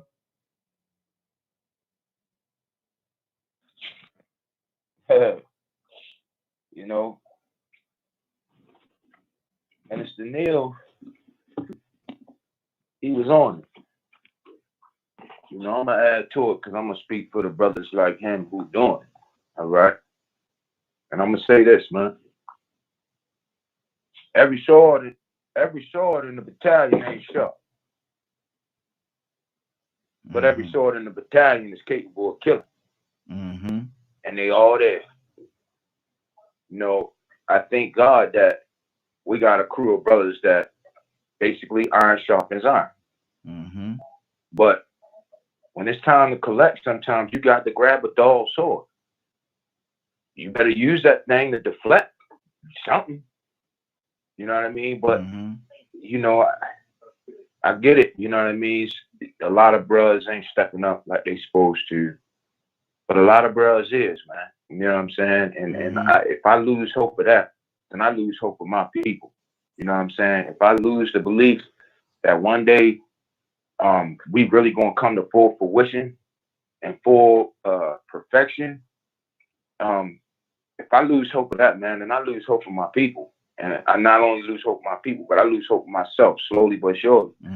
You know, and that's not to say that anybody on this particular phone call has lost hope. I'm just saying to the younger generation, look, we see y'all trying, man. We see y'all trying. You see what I'm saying? And we recognize that y'all trying. But sometimes they don't have the life experiences, for example, that we have. And bro, right, like some of us really do need to step up and speak on those life experiences. Some of us at this point, you got the younger folk, they stepping up saying no more. Right? You got the middle-aged folk that's continuing on with their day-to-day activity. You got the older folks saying, look, I done seen this playbook before. So, bro, right, like the missing link is us. But we still got links in the chain. Yeah. You know what I'm saying? The weakest link is us because we so preoccupied with going to go get this bag, going to go secure this money, that we not even seeing that, like, hey, look, man, forget that bag. You know what I'm saying? That could have been you laying face down in the middle of the street. You know what I'm saying? So, but all at the same time, as an optimist, I'm going to say, you know, hey, look, man, every knife in the drawer ain't sharp. Yeah. Yeah. But it's still a knife. Still a knife. Exactly. Exactly. And see, it's still a knife. It'll poke. Even a butter knife good. Even a butter knife good for something. Oh yes, sir. Yes, sir. I get it. I get it. You know what I mean? I get it. We want to see more. You know what I'm saying? And I back that. We want to see more. You know what I'm saying? But all at the same time, I just don't want to forget about the bros, like the bros that's on this phone, that are doing more, that are saying more, that are standing more. You know what I mean? That are sitting more. Because some of us, you know what I mean? You can sit down to make a stand. Yeah. You know what I'm saying? So, you know, I don't want to forget about things. Lastly, before I get back to work, I want to say this, man, is that this is my own personal opinion, but we have to be careful to try our best not to become the predicated, it's the word I'm looking for, the predicated abuser. You know what I'm saying? Meaning, like, if there's a collection of folk out here trying, you know, me personally, I want to speak on those who try. I don't want to speak on those who not, only because there's elements in this culture and in this society that listen for that one thing. And then they go and they tell a younger element in their culture, in their society, you see how them, y'all know the word, you see how they think? Yeah. They don't care about each other. They don't, you see what I'm saying? They take our words and they flip it. And they've been doing it for years.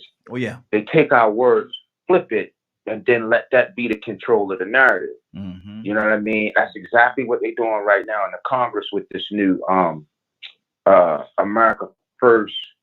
They're not calling it a party because they're still Republicans.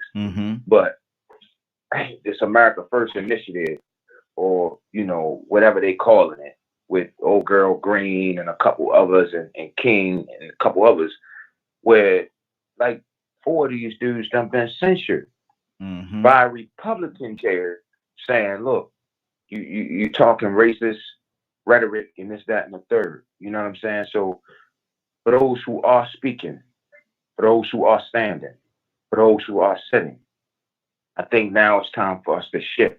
I think it's time. I think we done walked around Jericho. The horn done sounded. God done told us to charge. And I just think we need to charge, not at the ones who thinking about it, but at the ones who already done became. Exactly. And those cats that sat in Congress, they need to get out. You need to get out. No, we're not going to pay you to sit here and do a job and be a white supremacist. We're not doing that. Yeah. Police departments too. Yeah. They need to be fired. Ain't no investigations. Ain't no. The union should be backing away from them. Good deal. Good deal. You understand? So, Absolutely. You know what I mean? I just hope that we can shift our attention, because I just hope that we can shift our attention so that we can attack the right group of people. Good deal. Good as deal. opposed to attacking ourselves. Let me go to Tucson. Tucson, in the last 50 years, and if you still got people like George Floyd and a young guy, 20 years old, that got killed, and if you still got things like that that's going on, that's still happening in the last 50 years, Donna, what has really changed? Instead of it being our parents, it's our grandchildren. That's all. It's the grandchildren of the grandparents, or the great grand, depends on how old you are. My dad generation is fighting the same fight as some of the grandchildren that are being raised up that have children now. That's the only thing has changed. It's just different generation. But same thing, doing the same thing. Yeah, and that's what I was about to say. But the result is the same, because still getting killed. Yeah. So what are we doing wrong? I was thinking about, as we were talking, we had a visual that we were going to do. Brought a young person in that actually portrayed what actually happens every day in our neighborhoods. Different people are killing different people. Yeah. For different reasons. And different people are getting in situations for different reasons. And we decided we wanted to do it at the church, but after the guy rode around the town, he said, we don't need to do it at the church. We need to do it where it's happening. So we did. Yeah. So the following week, which was this weekend, we decided to go back again to the same place and do a cleanup from, wine bottles and this and that. And do you know that we had to get aid from incarcerated people to clean the neighborhood up? Wow. Because those that clapped and said, yeah, you're right about it, go ahead, and we cheering him on just for portraying what happens every day. People killing each other, people laying down in the street, seeing alcoholics that used to be the janitor at the place, and this lady that you call a whore, and this and that and other. We showed that, but we went back and decided to clean up. We had to get help from the correction agency. Come on. And they got inmates because we couldn't get people that was agreeing that we need to stop the violence. Those, and I hate to be, it's not a negative thing. It's just what we do is we run our mouth. Yep. All the time. About what can be done. But when it comes to actually putting our boots to the ground, it ain't gonna happen. Man, you mean to tell me I gotta get my shoes dirty? I ain't having that, man. I just bought these shoes. Man, these shoes cost me $275. I'm not gonna get out there and then the bad thing about it is, and then it was drizzling a little bit. It wasn't raining. It was drizzling. And get wet too? Man, please. That's too much to ask. Tell me when the sun's there. Let me know when the sun come up. Let me know when they're giving free chicken sandwiches. Absolutely. Toya with a T, good morning, young lady. How you doing this morning? Good morning, y'all. Doing good. What's up with y'all? Toya, we're talking about this morning. Stop talking and do something. Now, the people, when George Floyd was laid on the ground, had Derek Shavaz, however you say his name, had his knee on the back of his neck. There was people that was talking. You killing him. Let him up. Get off of him. Dude, they were talking, but they did nothing until Derek's life escaped his body. At what point are we gonna stop talking and do something? I guess the moment we stop getting raised and mind our business. Ain't nobody trying to die for some of this stuff. First and foremost. I mean, just as a race, we got tired of dying. So it's just like we mind our business because we just out here trying to live. You know, I mean, being the last of the people who was enslaved, brutally beat, murdered, man. I mean, we're still suffering consequences from things like that. So we're just minding our business. Mm-hmm. But for two though, that's human. I mean, like it's heavy. I mean, the Bible has too many stories about humans and how we are and what's of importance to us. And even though we know we're gonna die one day, it ain't got to be 2 days fooling with you about whatever it is. You know what I mean? But So are they afraid? the devil knows. Are they afraid? Some people are, Mhm. but the devil know where to go.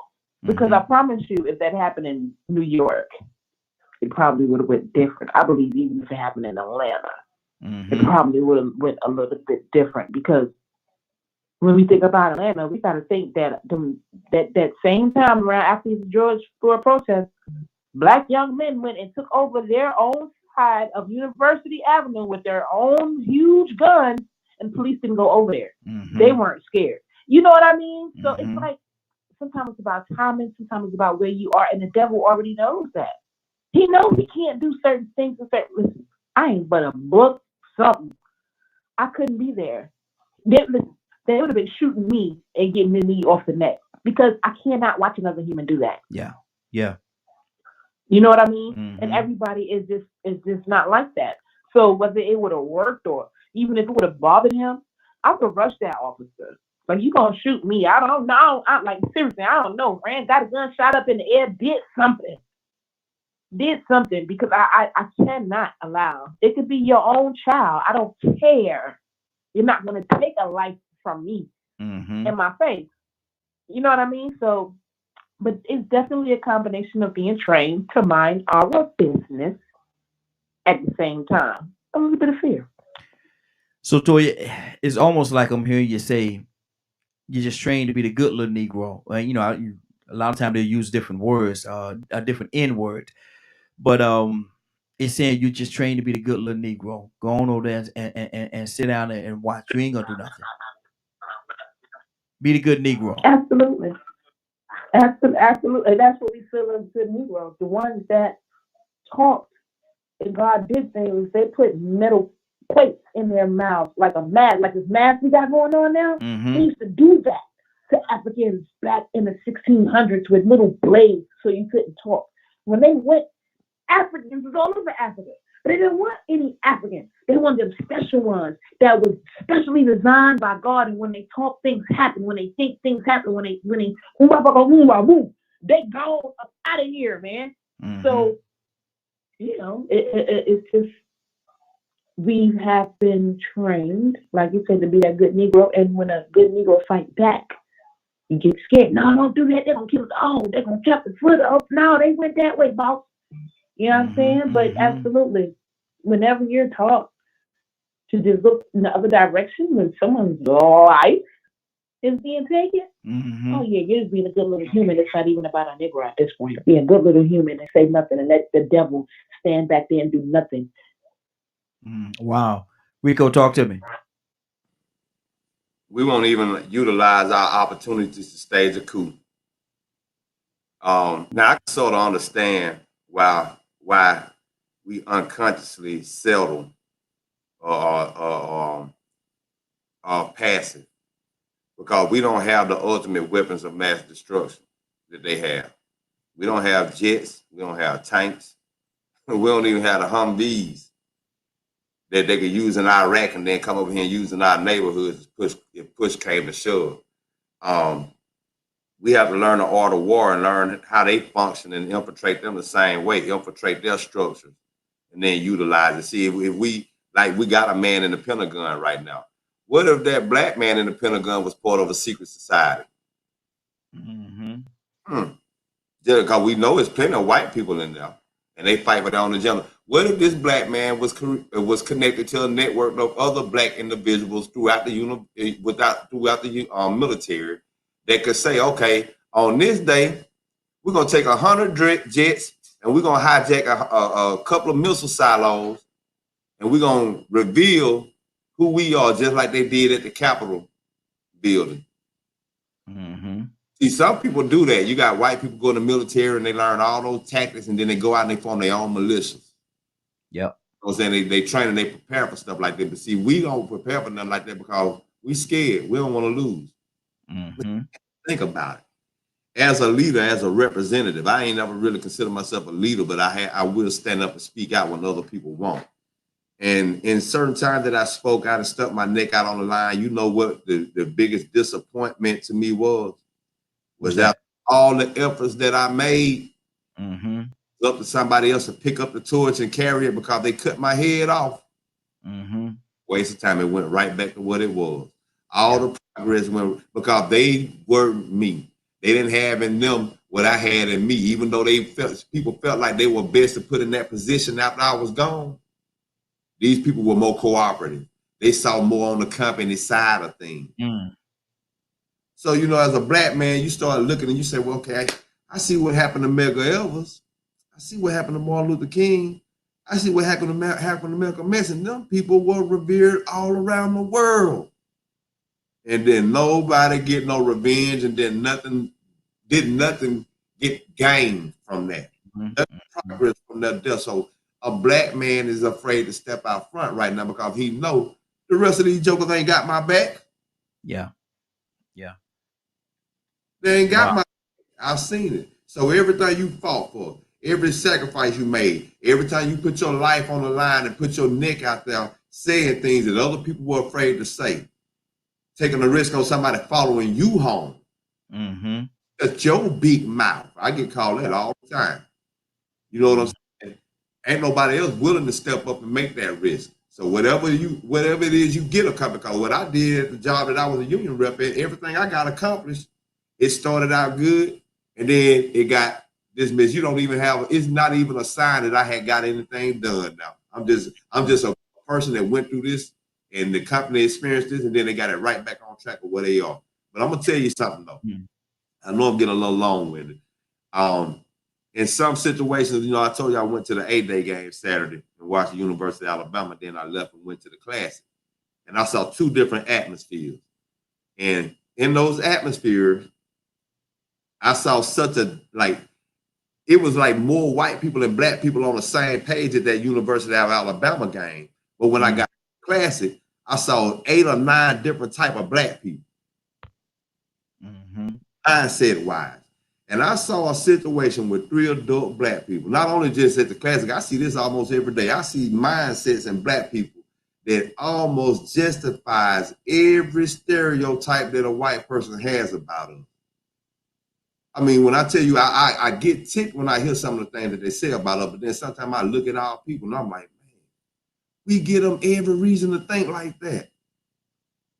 So it's getting to a point now where it's like the black men that do want to get involved, the black women that do want to get involved, we're procrastinating and we're still holding on and waiting because we're trying to uplift people and wake people up and get them to come on the train when really and truly the train need to be moving, and whoever ready to get on board need to run and catch up to it. Because if we keep on trying to lift people up before we let the train take off, then we're going to keep on having wasted sacrifices. That's good. That's good. Got another caller. Caller, what's your name? Where you calling from? Hey, good morning, brother. And this is Bishop. Good morning. So how you doing this morning?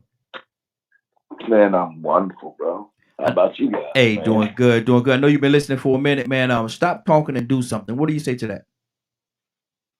I'll say amen. I'm just impressed with what Rico was saying. Then he identified some of the things that stereotypically we are referred to as. So, you know, we stand around and we talk and complain and talk and complain. And then when you ask them to get involved and what can you do to help the movement, man, I don't want to get involved. You know, well then shut up then. Don't you say a doggone thing. Yeah. And then don't criticize the ones that are out there doing what they need to do to make things happen or turn things around. So, you know, it's a lot. There's a lot that can be said. And then I do have a problem with some of these organizations that are in place that are just trying to get notoriety, but yet still not willing to fight all the way, not willing to go all the way. They it's an expression that Christ said, they draw nigh to me with their mouth, they honor me with their lips, and their hearts are far from me. Yes. Absolutely. Oh, bunch of mouth and lips, bro. Yeah. Absolutely. Absolutely. Minister Neil, talk to me.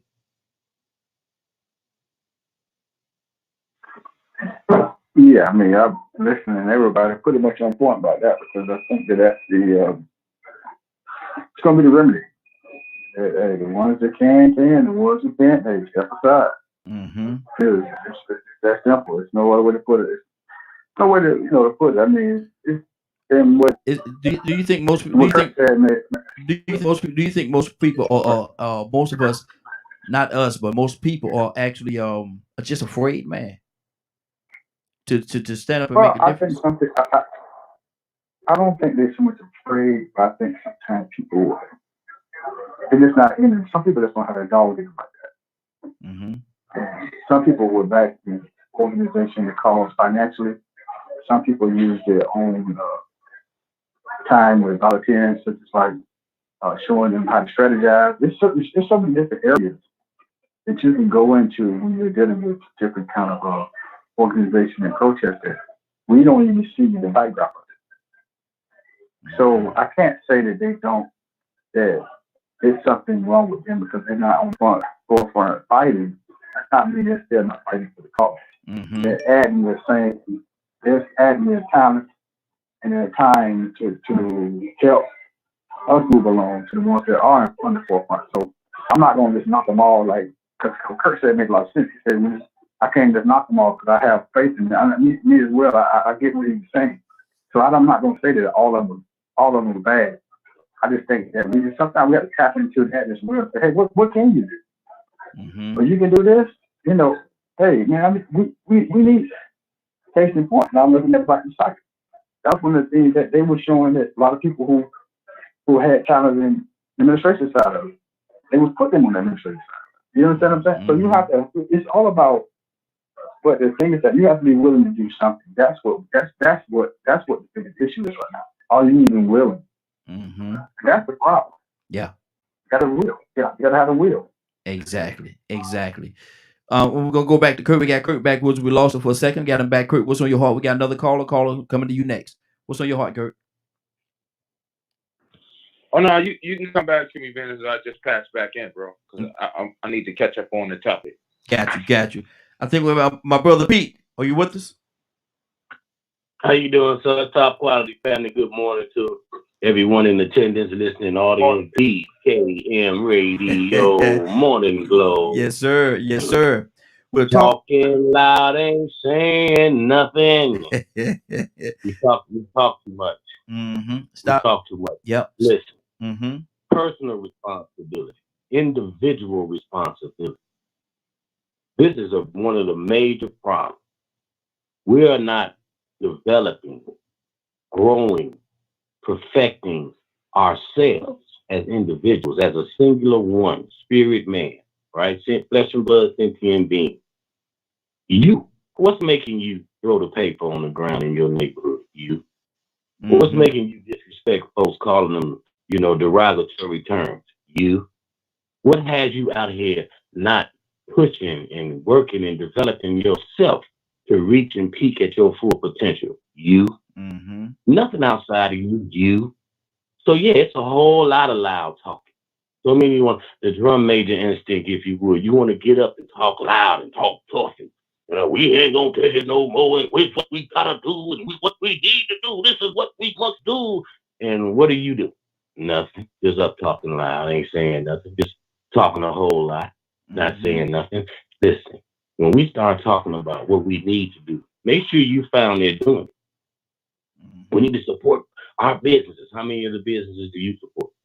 Come on. We need to buy the product. How many products are you buying? Come on. We need to clean up that neighborhood when the last time you picked up a piece of paper in your neighborhood. When's the last time you visit the widow, the sick and afflicted, huh? The fatherless children?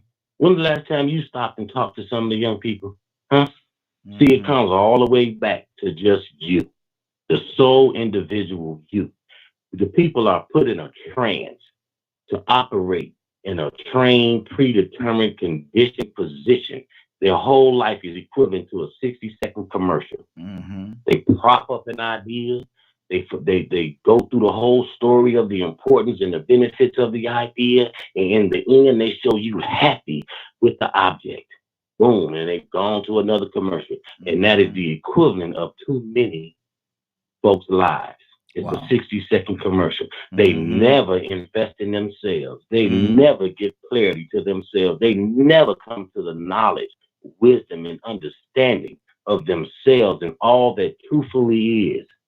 And then go to work on self, within self, and perfect self to be one as an example in truth, in justice, in righteousness, exemplified in your being, outwardly expressed by your actions.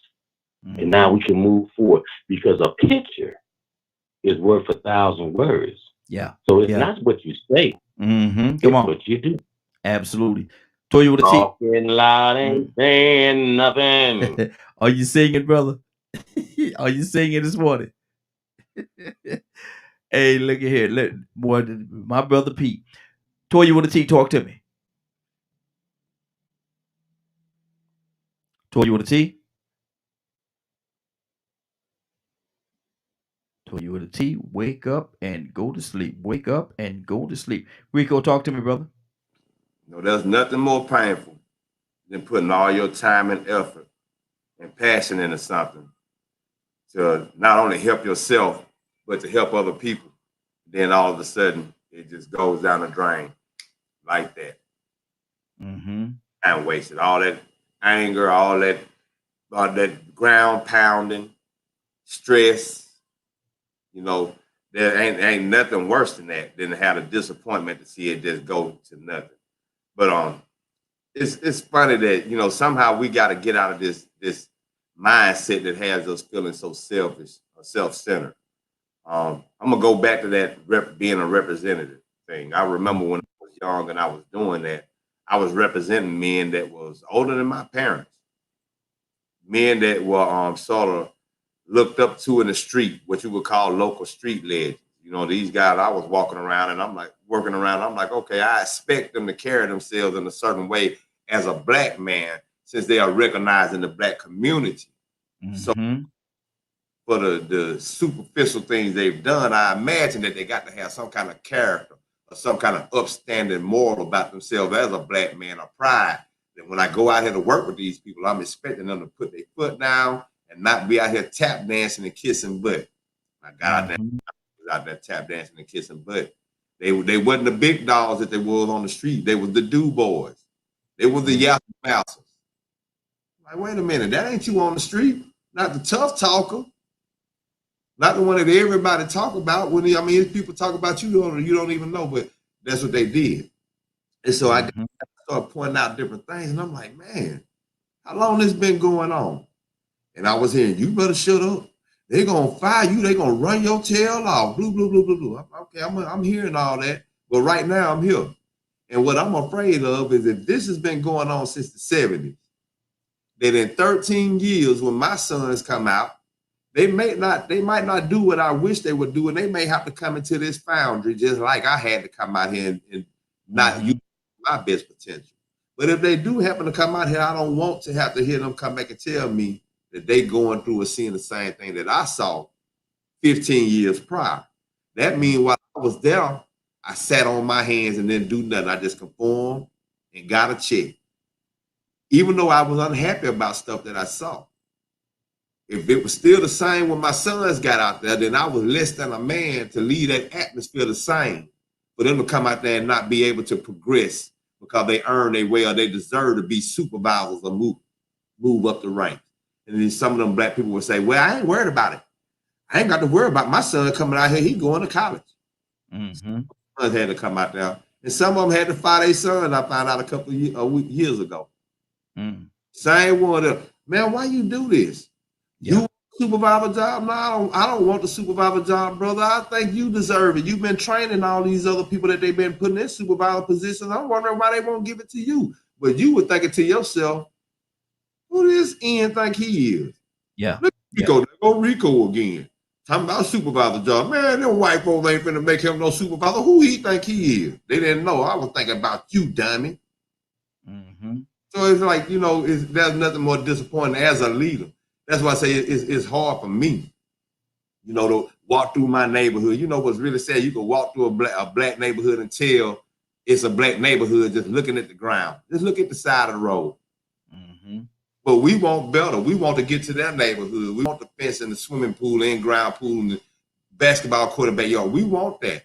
We want to move to that. We want all this access so we can go over there and make it nasty. I mean, like I said, sometimes we justify the stereotypes that they put on us because I see it with my own eyes. I'm like, man, why don't we care more about who we are and what we have?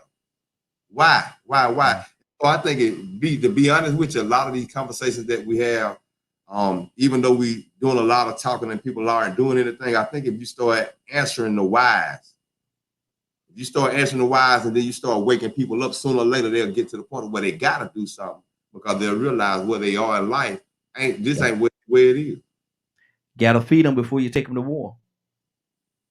Gotta feed them, and that's something that a lot of people don't understand. But you gotta feed them before you take them to war. You can't just take them to war hungry, because you ain't gonna get no results if you take them to war hungry. Bishop, what do you say to that?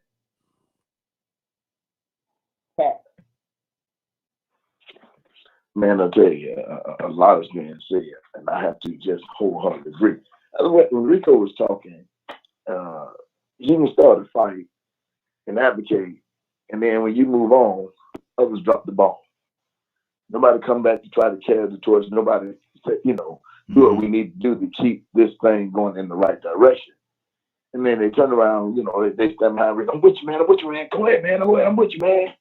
And then when the fight really gets heavy, and what else? Man, I thought you were with me. You can put me out here. I got out here on my own because I want to make a change. Mm-hmm. And this is why we can't do any better today. Mm-hmm. Again, I go back to saying a whole bunch of mouth and lip. Oh, I want this. Oh, I'm gonna do this. Then when the push comes to shove, you don't do nothing.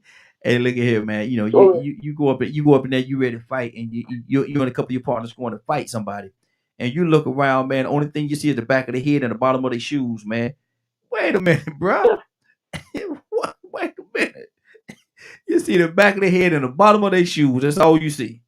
If you see that, you don't see nothing. You just say they did a magic trick. What, disappear? Where they go? Exactly. You talking, man, we're gonna tear y'all up. Hey, come on. And man, you thinking you got your boys there with you, man. Man, come on. Then here they come, and you look around, man, you see the back of the heads and the bottom of their shoes. Uh-oh. Boy, this gonna be a rough one here. That's about like when me and Leonard were getting ready to get into this thing, and you were standing there, I'm with y'all, man, and all you did is just stand over there holding our coats. You remember that? Nah, I remember no parts of that, brother. I remember no parts of that. None. Let's keep this thing. Toya with a T, you back with us? Toya with a T, you there?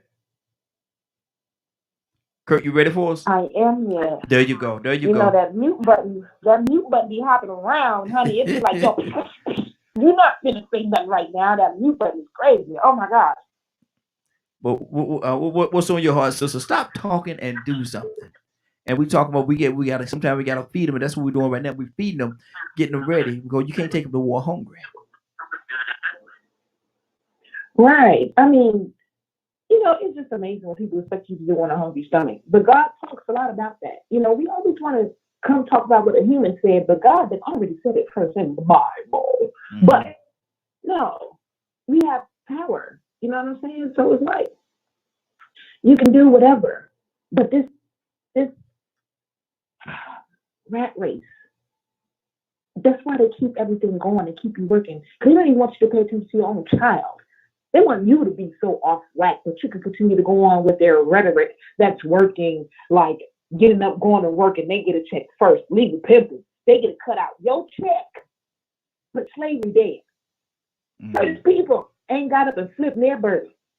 see, we're raising this rhetoric, and this rhetoric has us trapped in this man-made stuff. You don't want to lose it. I ain't got no business lose my job. I can't go get involved with my sister and her boyfriend beating on her because I ain't going to jail losing my house. But let me tell you something. I don't care who you are. You call me talking about you beating on my family member or friend. I'm finna lose everything. Where's he at, Yana? I'm gonna let myself in, but I'm finna go tear that butt up right there. So we're stuck in this. I don't want to lose anything, and it's worth people's lives, man. I don't want to do this, that, and the third, but it's worth people's lives, man. But let me tell you about my God. We just had a conversation last night. My nephew, 36 now. He was like, Toya, you remember that time you and your boy, his name is Dre, his name is called him, you and that dude was fighting, and he tried to put you out of daddy house and put a gun, and you took the gun from him? What? This was a grown man. But I never had no fear. On top of my father training me. Man, no fear is, when God said have no fear. That you see miraculous things happen. There's a lot of situations I've been in as a girl, fighting, rolling with men. That it wasn't only my strength, it was God too. So I walk with that. A lot of us don't walk with that fearlessness. We're so busy into not being nothing like a white man told us, or like America taught us, or like society taught us. You ain't strong enough to do that. Watch. Watch. I'm gonna get that building pushed. You understand what I'm saying? So when people start to get that same kind of tenacity just about themselves in life, it'll spew over into sticking around for your kids instead of running off. It'll spew over into going to our courthouse meetings and standing up for things and actually making sure that these things are executed as Black people. And I know it's not about race, but I'm just talking about us because I'm Black. Yeah, exactly. I know we know we're not operating out for excellence, you know?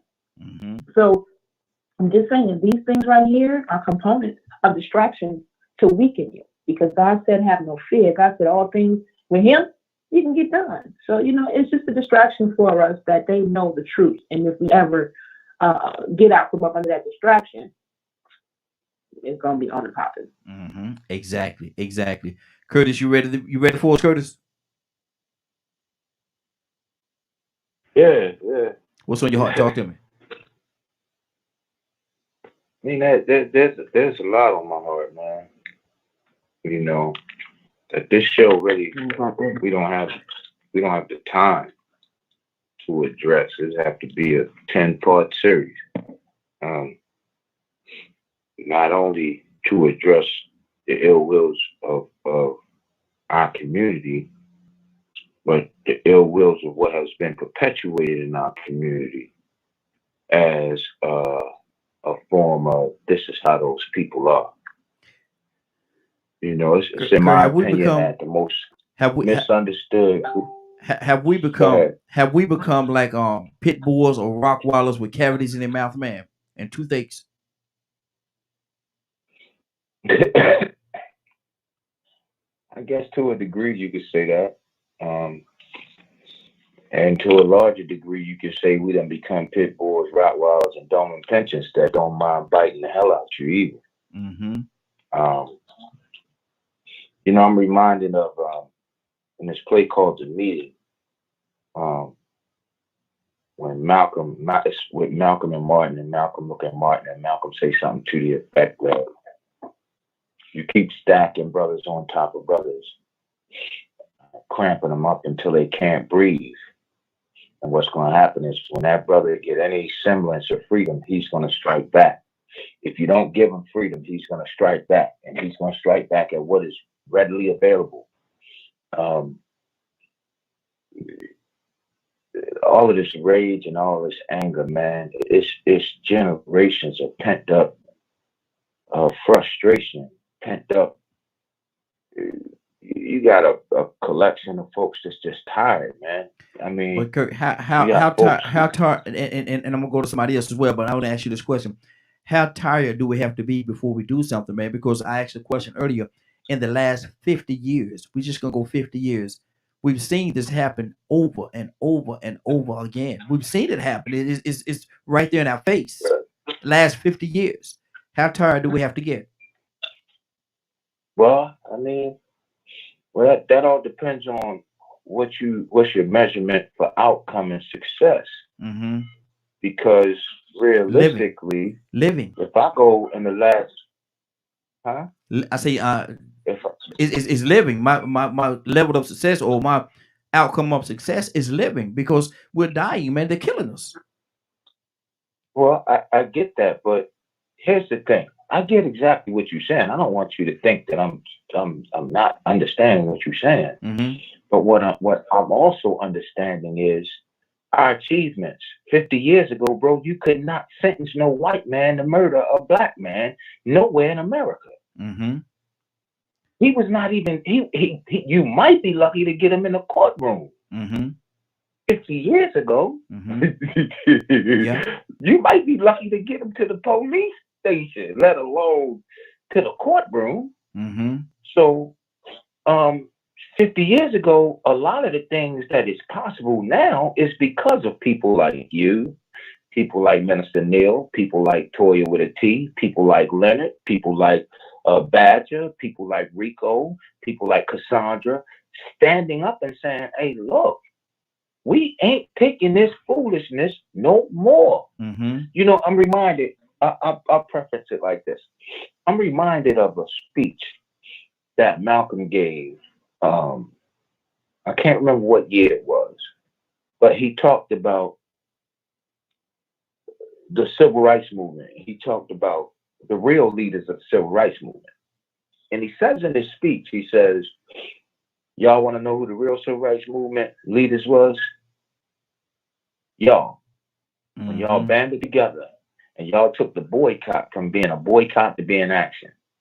He said, for example, he said a lot of people don't know, but the local leaders, not the national leaders of the civil rights movement, but the local leaders, the grassroots got together. These folk went out and laid down on runways at airports, man.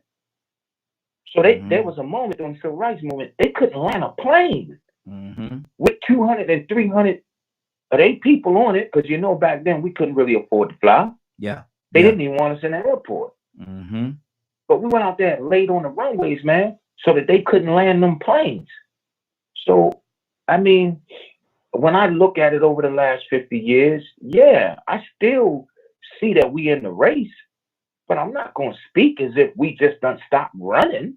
Mm-hmm. No. Okay. Let me. I just think that it's a race we got to run. Mm-hmm. Okay. Okay. Minister Neil, then Brother Pete, coming to you. Minister Neil, what's on your heart?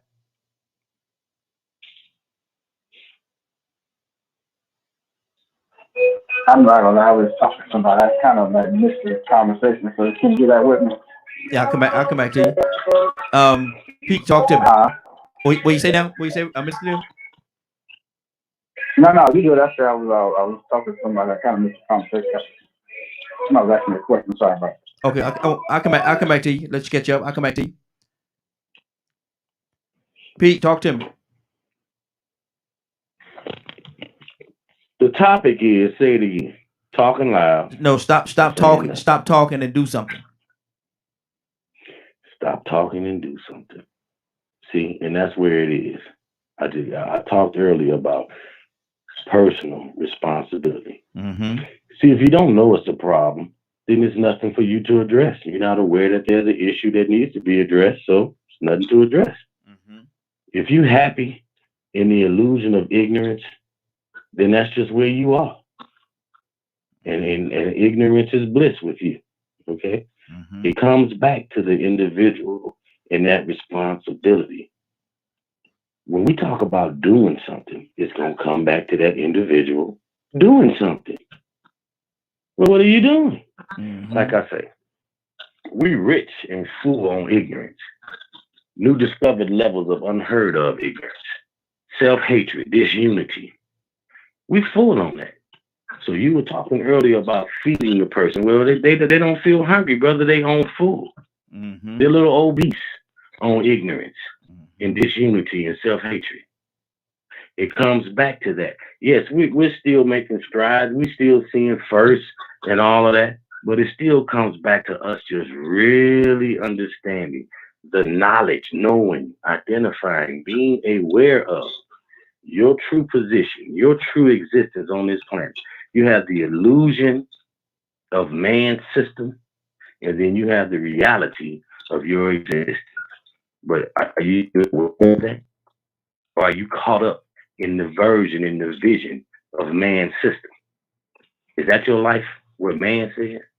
We talking about Black Lives Matter, right? Yeah. We're not going to even get deep into the acronym, but melanated people lives matter. Okay. So do we have to stress this to somebody? I mean, we actually have to have a campaign to stress that a particular life matters when we have people out here hugging trees. Are you serious? And then the foolishness of it all. The foolishness of it all. We around here asking for justice. I mean, I'm beside myself with how we go around and act. I hope everybody in the listening audience that can hear my voice understands, understands, digests, is clear that justice is a part of you. Yeah. That's not something you chase around the room. It's a part of you. The only reason you don't have it is because you don't operate in it. It's not a demand. It's a standard of your living, of you being a flesh and blood sentient being. It comes back to the individual and your personal responsibility. We can't get away from it. We like we are because we are like we are. Yeah. Well, change the way you are, and then you'll change your reality. Like you say, we talking. We've been talking and talking for a long time. When you gonna get to the work? When you gonna cut the plow? I need a religious Christian-based program. The song poet said, "My house is full, my fields are empty. Who will go and work for me today? It seems my children all want to sit around my table. A faithful few want to work in my field." And he reiterated, a faithful few want to work in my field. Absolutely. We have to do the work of self. We have to do the work of our own personal, individual you. Come into the fullness of who and what you are. Possess and digest and exemplify knowledge, wisdom, and understanding. Overstanding now, the young people say. Perfect yourself. Be ye perfect as your Father in heaven is. I didn't write that. I just read it. Come on now. Come on. Exactly. And then we can move forward past just talking and do the doing. So it comes back to the personal responsibility. I'm gonna say this real quick. We talk about reparations. They can give us this country today. We leaving today, y'all can have it tomorrow. What we gonna do? Are we ready? Are we ready? Are we ready for self-governing? Are we ready to operate a full society? Are we ready to be the president, the chambers of authority, legislative bodies in D.C., the Congress, and the Senate, the House? Are we ready to have state legislators, governors, sheriffs, county commissioners, mayors? Are we ready? City councilmen, aldermen? Are we ready? Sheriffs, police? Are you ready? FBI, CIA, all the intelligence agencies, operating different branches of the military. Are you ready? And Pete, are we ready? Are we ready to defend against the people that's going to try to come over here and take it from us? Are we ready? And look, the first reparations repair. The first repairing has to take place within ourselves. Good deal. If you're not whole and repaired, how can I come and assist you? And you're not even together yourself within yourself. Get your mind right. Absolutely. Stop the foolishness. Stop the mental masturbation and get to the progressive work within yourself.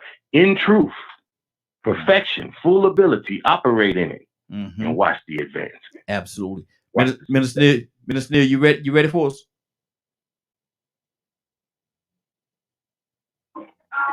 Yeah. What's on your heart, brother? Obviously, I'm listening to my dear brother, and I'm hitting a lot of points, and appreciate the honesty and just the candidness about saying that we need to start with self and that's when if we think about even biblically, the Bible says that we have to first understand that your salvation is your responsibility. So again, we have to start from ourselves and put our way out. We have to also understand that we have to be able to be embrace uh, the help that comes to our life. When my dear brother was talking, I was thinking about sometimes, a lot of people wouldn't sit back and hear him unless he was on his radio uh, station right now, because a lot of people walk away from it because that we're at a point right now that we're so, like again, I go back to distrust. We're so distrust. We distrust each other so much that sometimes I don't think they even know when the blessings coming their way. Mm-hmm. And him speaking made me realize that, it's inventory time. We have to take inventory on ourselves.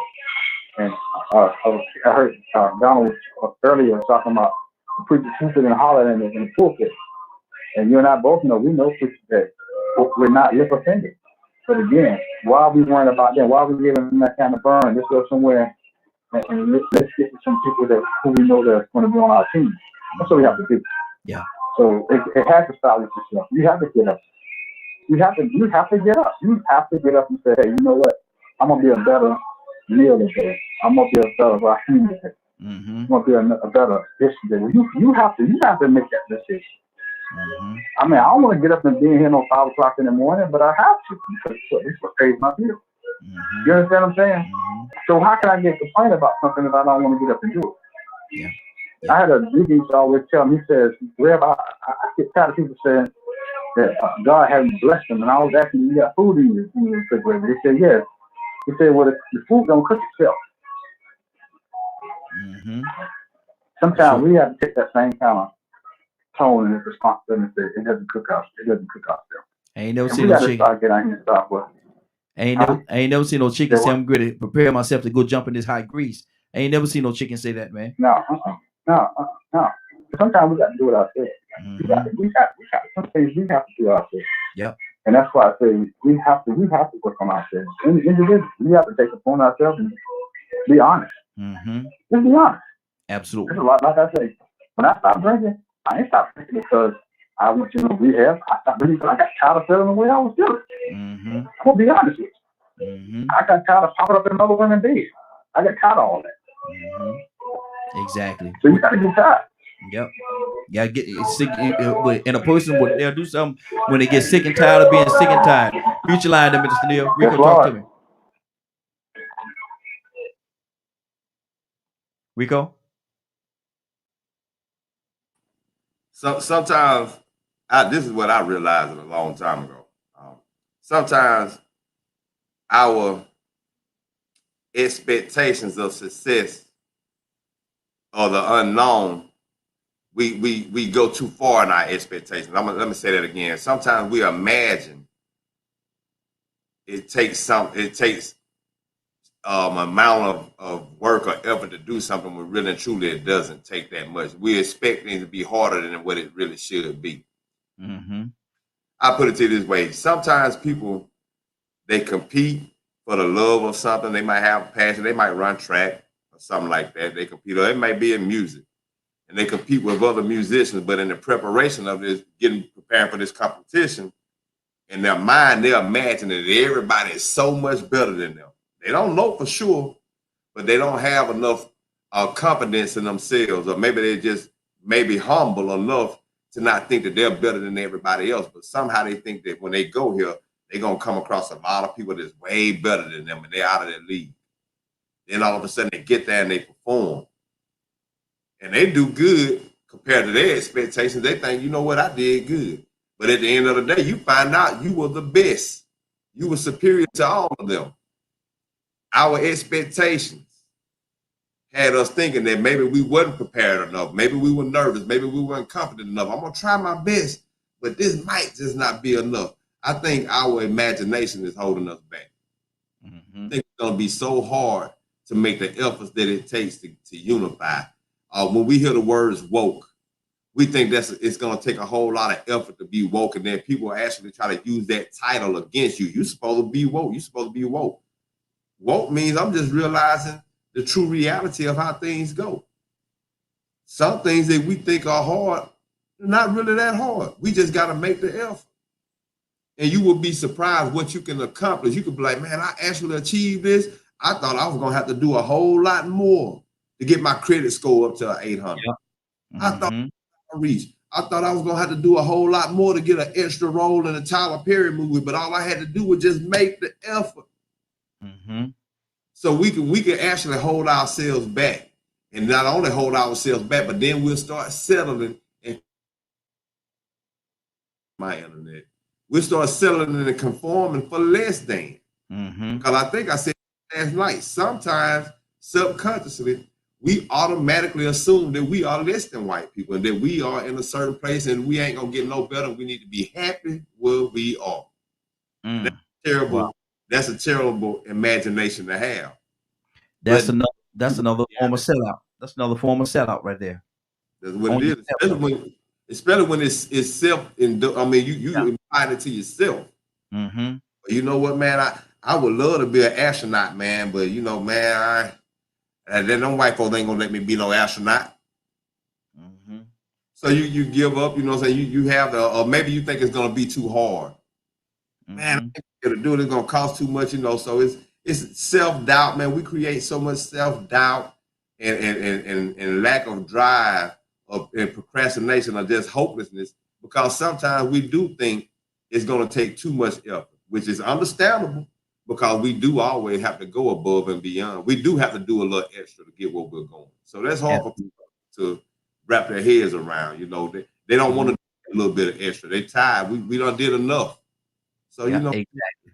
That imagination of success and achieving a goal, man, you know, it's sometimes we'll put it out of reach on our own because it's easier to just say, man, forget it. I ain't got time to waste my time or effort and have it taken from me, have people go against me, you know. So we just got to get out of that thing, that mindset that things are so complicated. We just got to try. Exactly. Put in that effort. Toya, you want to talk to me, sis? That mute button. 1, 2, 3, push. Toya with a T. 1, 2, 3, push. Okay, here you go. They tripping over here today. But no, and that's the devil because Rico on point. But see, ultimately, I got to remind you that it's a deception of the devil. This is why, if you pay attention, right? We all human. And there's some things that happen just because you're human, and there's some things that the devil go after that's just personal, right? Like if you go stay in the cold too long, as a human, you just might get sick across the board. But the devil go after individual things because it's a deception. He's drugs, molestation, this, that. It's a deception because he knows the truth. This is why we got to go on what God says we are. Forget what white man said I am. Forget what my mama, my daddy, and everybody else said. God said anything in his name, and I asked for 550 billion. Nobody else gets that power. And it wasn't until I met the Lord in that way, until I had a personal relationship, not through the pastor, not through the judge, not through the doctor that was going to let me die of internal bleeding because I didn't have medical insurance. When I talked to God and he reminded me who I was and the power I had, I noticed that I was working under the deception of not trying all the endeavors that I could have been when I was younger. That's what he goes after, our youth. He goes after our mind. But now at 43, with my God, yeah, I am. I'm doing everything. I'm doing an album. I'm doing radio. I'm doing Toy to See. You name it. I'm doing it all because it's another deception of the devil to think that I can't achieve a certain level. You know what I'm saying? Regardless of what humans say, you read books that humans write, and we don't never dispute that. But this Bible, but the only thing it talks about is you having the power to do what you please with your high, most high. But you dispute that, the one he created to provide a provision for you. But we so quick to cling to, well, Darwin said, you know, we feed them, clothe them, do this, and such Dr. Fauci said. No, man, we got to get back to who God says we are and the dominion that we have and act in it, man, so we can get out of these deceptions because he's so right. Absolutely. Brother Pete, talk to me.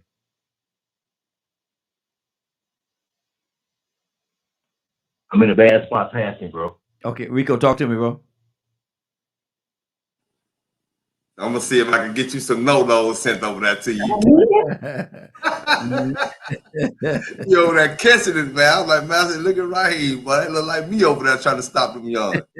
Yeah, man. Yeah, one got me that time. I couldn't hold it back, I brother. see it, man.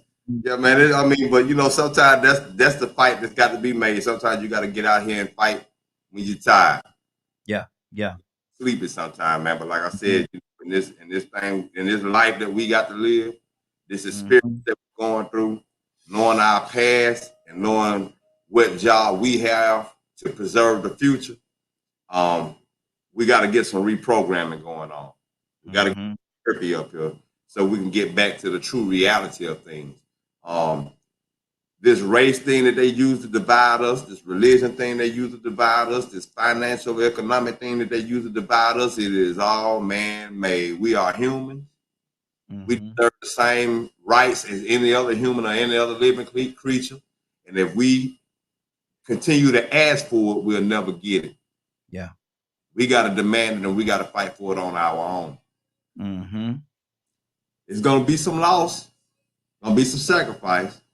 But the thing is that that's the only way it can happen. Ain't nobody gonna give it to you. Exactly. Yeah.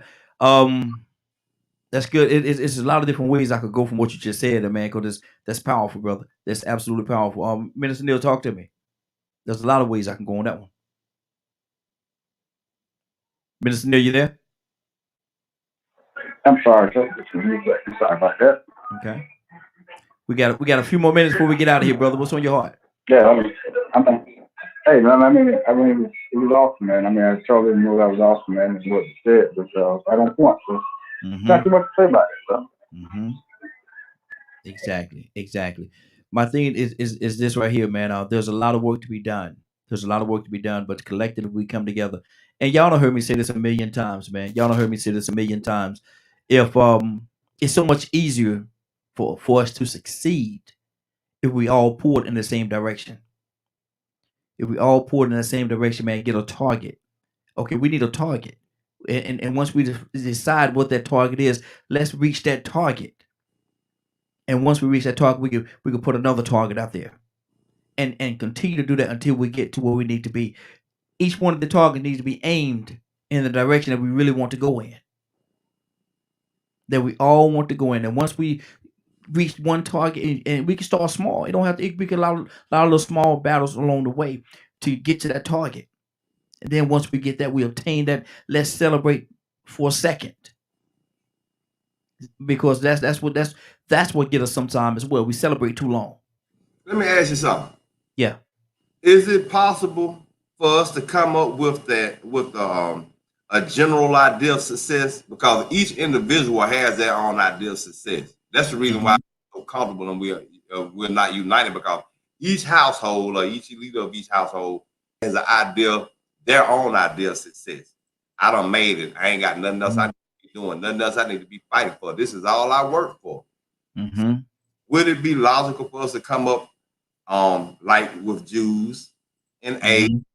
Yeah. Would it be logical for us to come up with a standard idea of success and then build to that? I mean, to me, it would make sense that would happen, but to me, we're too fractured. I don't think everybody identifies or agrees with what success is. Let me say this right here. I think, and yeah, that's perfect, because that again sets a target for us, so we have something to reach for. I think if it would be absolutely amazing. Now, if some people are gonna say, it doesn't make sense to do this, but I think we take money out of the equation of what success looks like.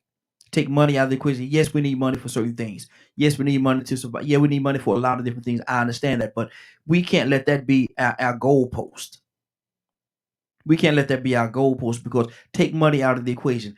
Okay, what if one of the things of success that we're looking for is that our little children can actually be able to go out there and not have to worry about anything happening to them. Then they could walk out the house, and we have the safety, security, and the assurance of knowing that they're coming back home. That could be one. I mean, there's so many different things that we could do. another goal that we can have, and people say what they want to say about this, is that family stay together, man. Family stay together. Okay, you out here, and a lot of times people they give up. We and I say we, just in general, but people give up so quickly on a relationship. They get together, they make babies, and then before you know it, they're gone to the next. I'm not gonna put up with that mess with you. I go on and find me somebody else. I can be happy with somebody else. Well, what about what you left behind? Not only the young lady, but the children. There's so many different layers on this thing. Toya with the team, we got 2 minutes. Let's talk. Toya, you can. I see we got 2 minutes. You're gonna take a minute and a half to find that mute button. Where you at, Toya? My brother Pete, are you available? Brother, what you talking about now? You batting 1,000. Mm-hmm. You talking about the foundation of it. Yes, sir. And that's you exactly right. You're exactly right. Mm-hmm. See, but the foundation of it goes back to individuals, two separate becoming one, mm-hmm. and rolling together and being committed. Yes, sir. What does that entail? Mm-hmm. What does that entail? Personal responsibility. Yes, sir. Yes, sir. Personal. See, we can't get away from mm-hmm. that. You're exactly right. Yeah, we need to pull ourselves together, fight and endeavor to stay together, mm-hmm. do all that we can for the truth, for what's right, for what's best. You're wrong, correct it, apologize. Mm-hmm. And apologize, can you forgive them? Is the offense forgivable? I mean, come on. Yeah. It goes back again, individual responsibility. Because the world set a standard that's unforgivable. Mm-hmm. If you have it, you forgive it, it's forgivable. Mm-hmm. So it comes back to you. It comes back to us really aligning ourselves as flesh and blood beings and understanding the standard of truth. Yeah. Not your truth, mm-hmm. but truth. Truth. Mm-hmm. Like I always give the analogy, is glass half full or empty? Where the fact of the truth of the matter is, the object glass has a substance H2O in it to a level, to a certain degree. That's the truth of the matter. It dispels half full and half empty. It satisfies both, but it clarifies what it factually, truthfully is. Let's stop mentally masturbating, spiritually procrastinating. And I'm not trying to rhyme. Come on, stop playing. Get busy about the work within yourself. Coming to the fullness of the knowledge of the truth. Yeah. Rightly understanding the division between right and wrong. Go on off in your life and perfect yourself. Get into the mirror of life and look at yourself and see what's really out of order and correct it. Exactly. Toya, you want to tell you found that mute button yet? I'm sorry, you said what now? I said you found that mute button yet? Oh yeah, it's still moving from side to side. But I think I got a hold on it now. There you go. We actually at 10 o'clock, but I want to hear your heart, sister. Talk to me real quickly.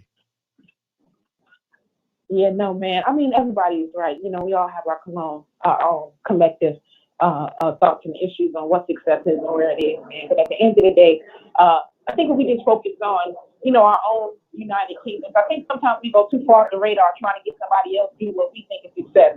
You know what I'm saying? The weeds got to be the weeds job, the flowers got to be the flowers job. So I think if we just use that same energy on our individual generational relationships, the issues we have with our mothers, our kids, our baby mamas, or, you know what I'm saying? I think that will be the key to unlock what we need. You know what I'm saying? It just goes back to Black Panther. But no, thank y'all so much, Raheem. Thank you so much for having this platform. This conversation today was great. Everybody, love y'all so much. Y'all insight. I definitely think that people are using it, and that God He's setting people free through just having this conversation and them sticking them.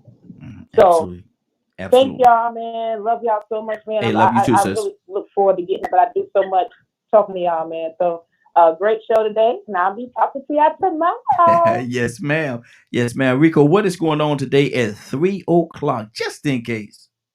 Well, to the people that happen to miss the show or just tuned in late and came in early for tomorrow, if you want to catch this show in its entirety, you can tune in at 3 p.m. Central Eastern Standard Time on www.dkmmediagroup.com or on Facebook, DKM Media 1.1. Good deal. Good deal. Pete, can I get you to pray us out, brother? Yes, sir. All hearts and minds are clear. Father God, we humble ourselves before thee this morning. Thank you to God for the activity of our mind and limbs, a reasonable portion of health and strength. We thank you to God that we can come before you, casting all our cares upon you, because you said that we could in your word. Lord, you know about the souls that you've created, the many situations, conditions, circumstances, the reality that are going on in their lives. We ask for mercy. We ask for faith. We ask for determination. We ask for assistance. We ask to God that mercy would abound, that the truth would reign supreme, that righteousness would be established as a standard, that you would add a blessing to all. You know the many needs. We're looking for you to bless, and we'll give you all the glory, honor, and praise for all that is said and done. In Jesus' name, amen. Amen. Amen. I see prayer. Okay. I got there. I'm representing them Pittsburgh Steelers today. Got that Pittsburgh. You know, when I stood up, man, I stood up and I saw that Pittsburgh Steelers all across the screen. Boy, I know people. You know, some people were cheering and some people was running in fear. And of these Pittsburgh Steelers, some people was cheering and others was running in fear just from the suit. Look at. Let me show y'all just in case y'all missed it. Look at that. Look at that. Pittsburgh Steelers. Y'all see that? Man, look at it. Some people are cheering and some people are running in fear. And y'all need to run because we coming this year. We coming this year. We're going for number 7. Going for number 7. Not number 7, but number 7 this year. We're going for number 7. That's what we're looking to do this year. Y'all see what we did last year to be another season. Better steal it. Hey, look at by hook or crook, we getting number 7 this year. By hook or crook, we getting number 7. I'm calling it. Minister Neil. Oh, Mr. Neil done hung up. He done hung up because he Pittsburgh Steeler too. So I know he had my back when so he done hung up though. But I'm gonna tell you something. By hook or crook. He don't want no parts of it. By hook or crook, this year we're getting number 7. We're gonna separate ourselves again. Number 7 is coming. Number 7. I promise you. Somebody say something.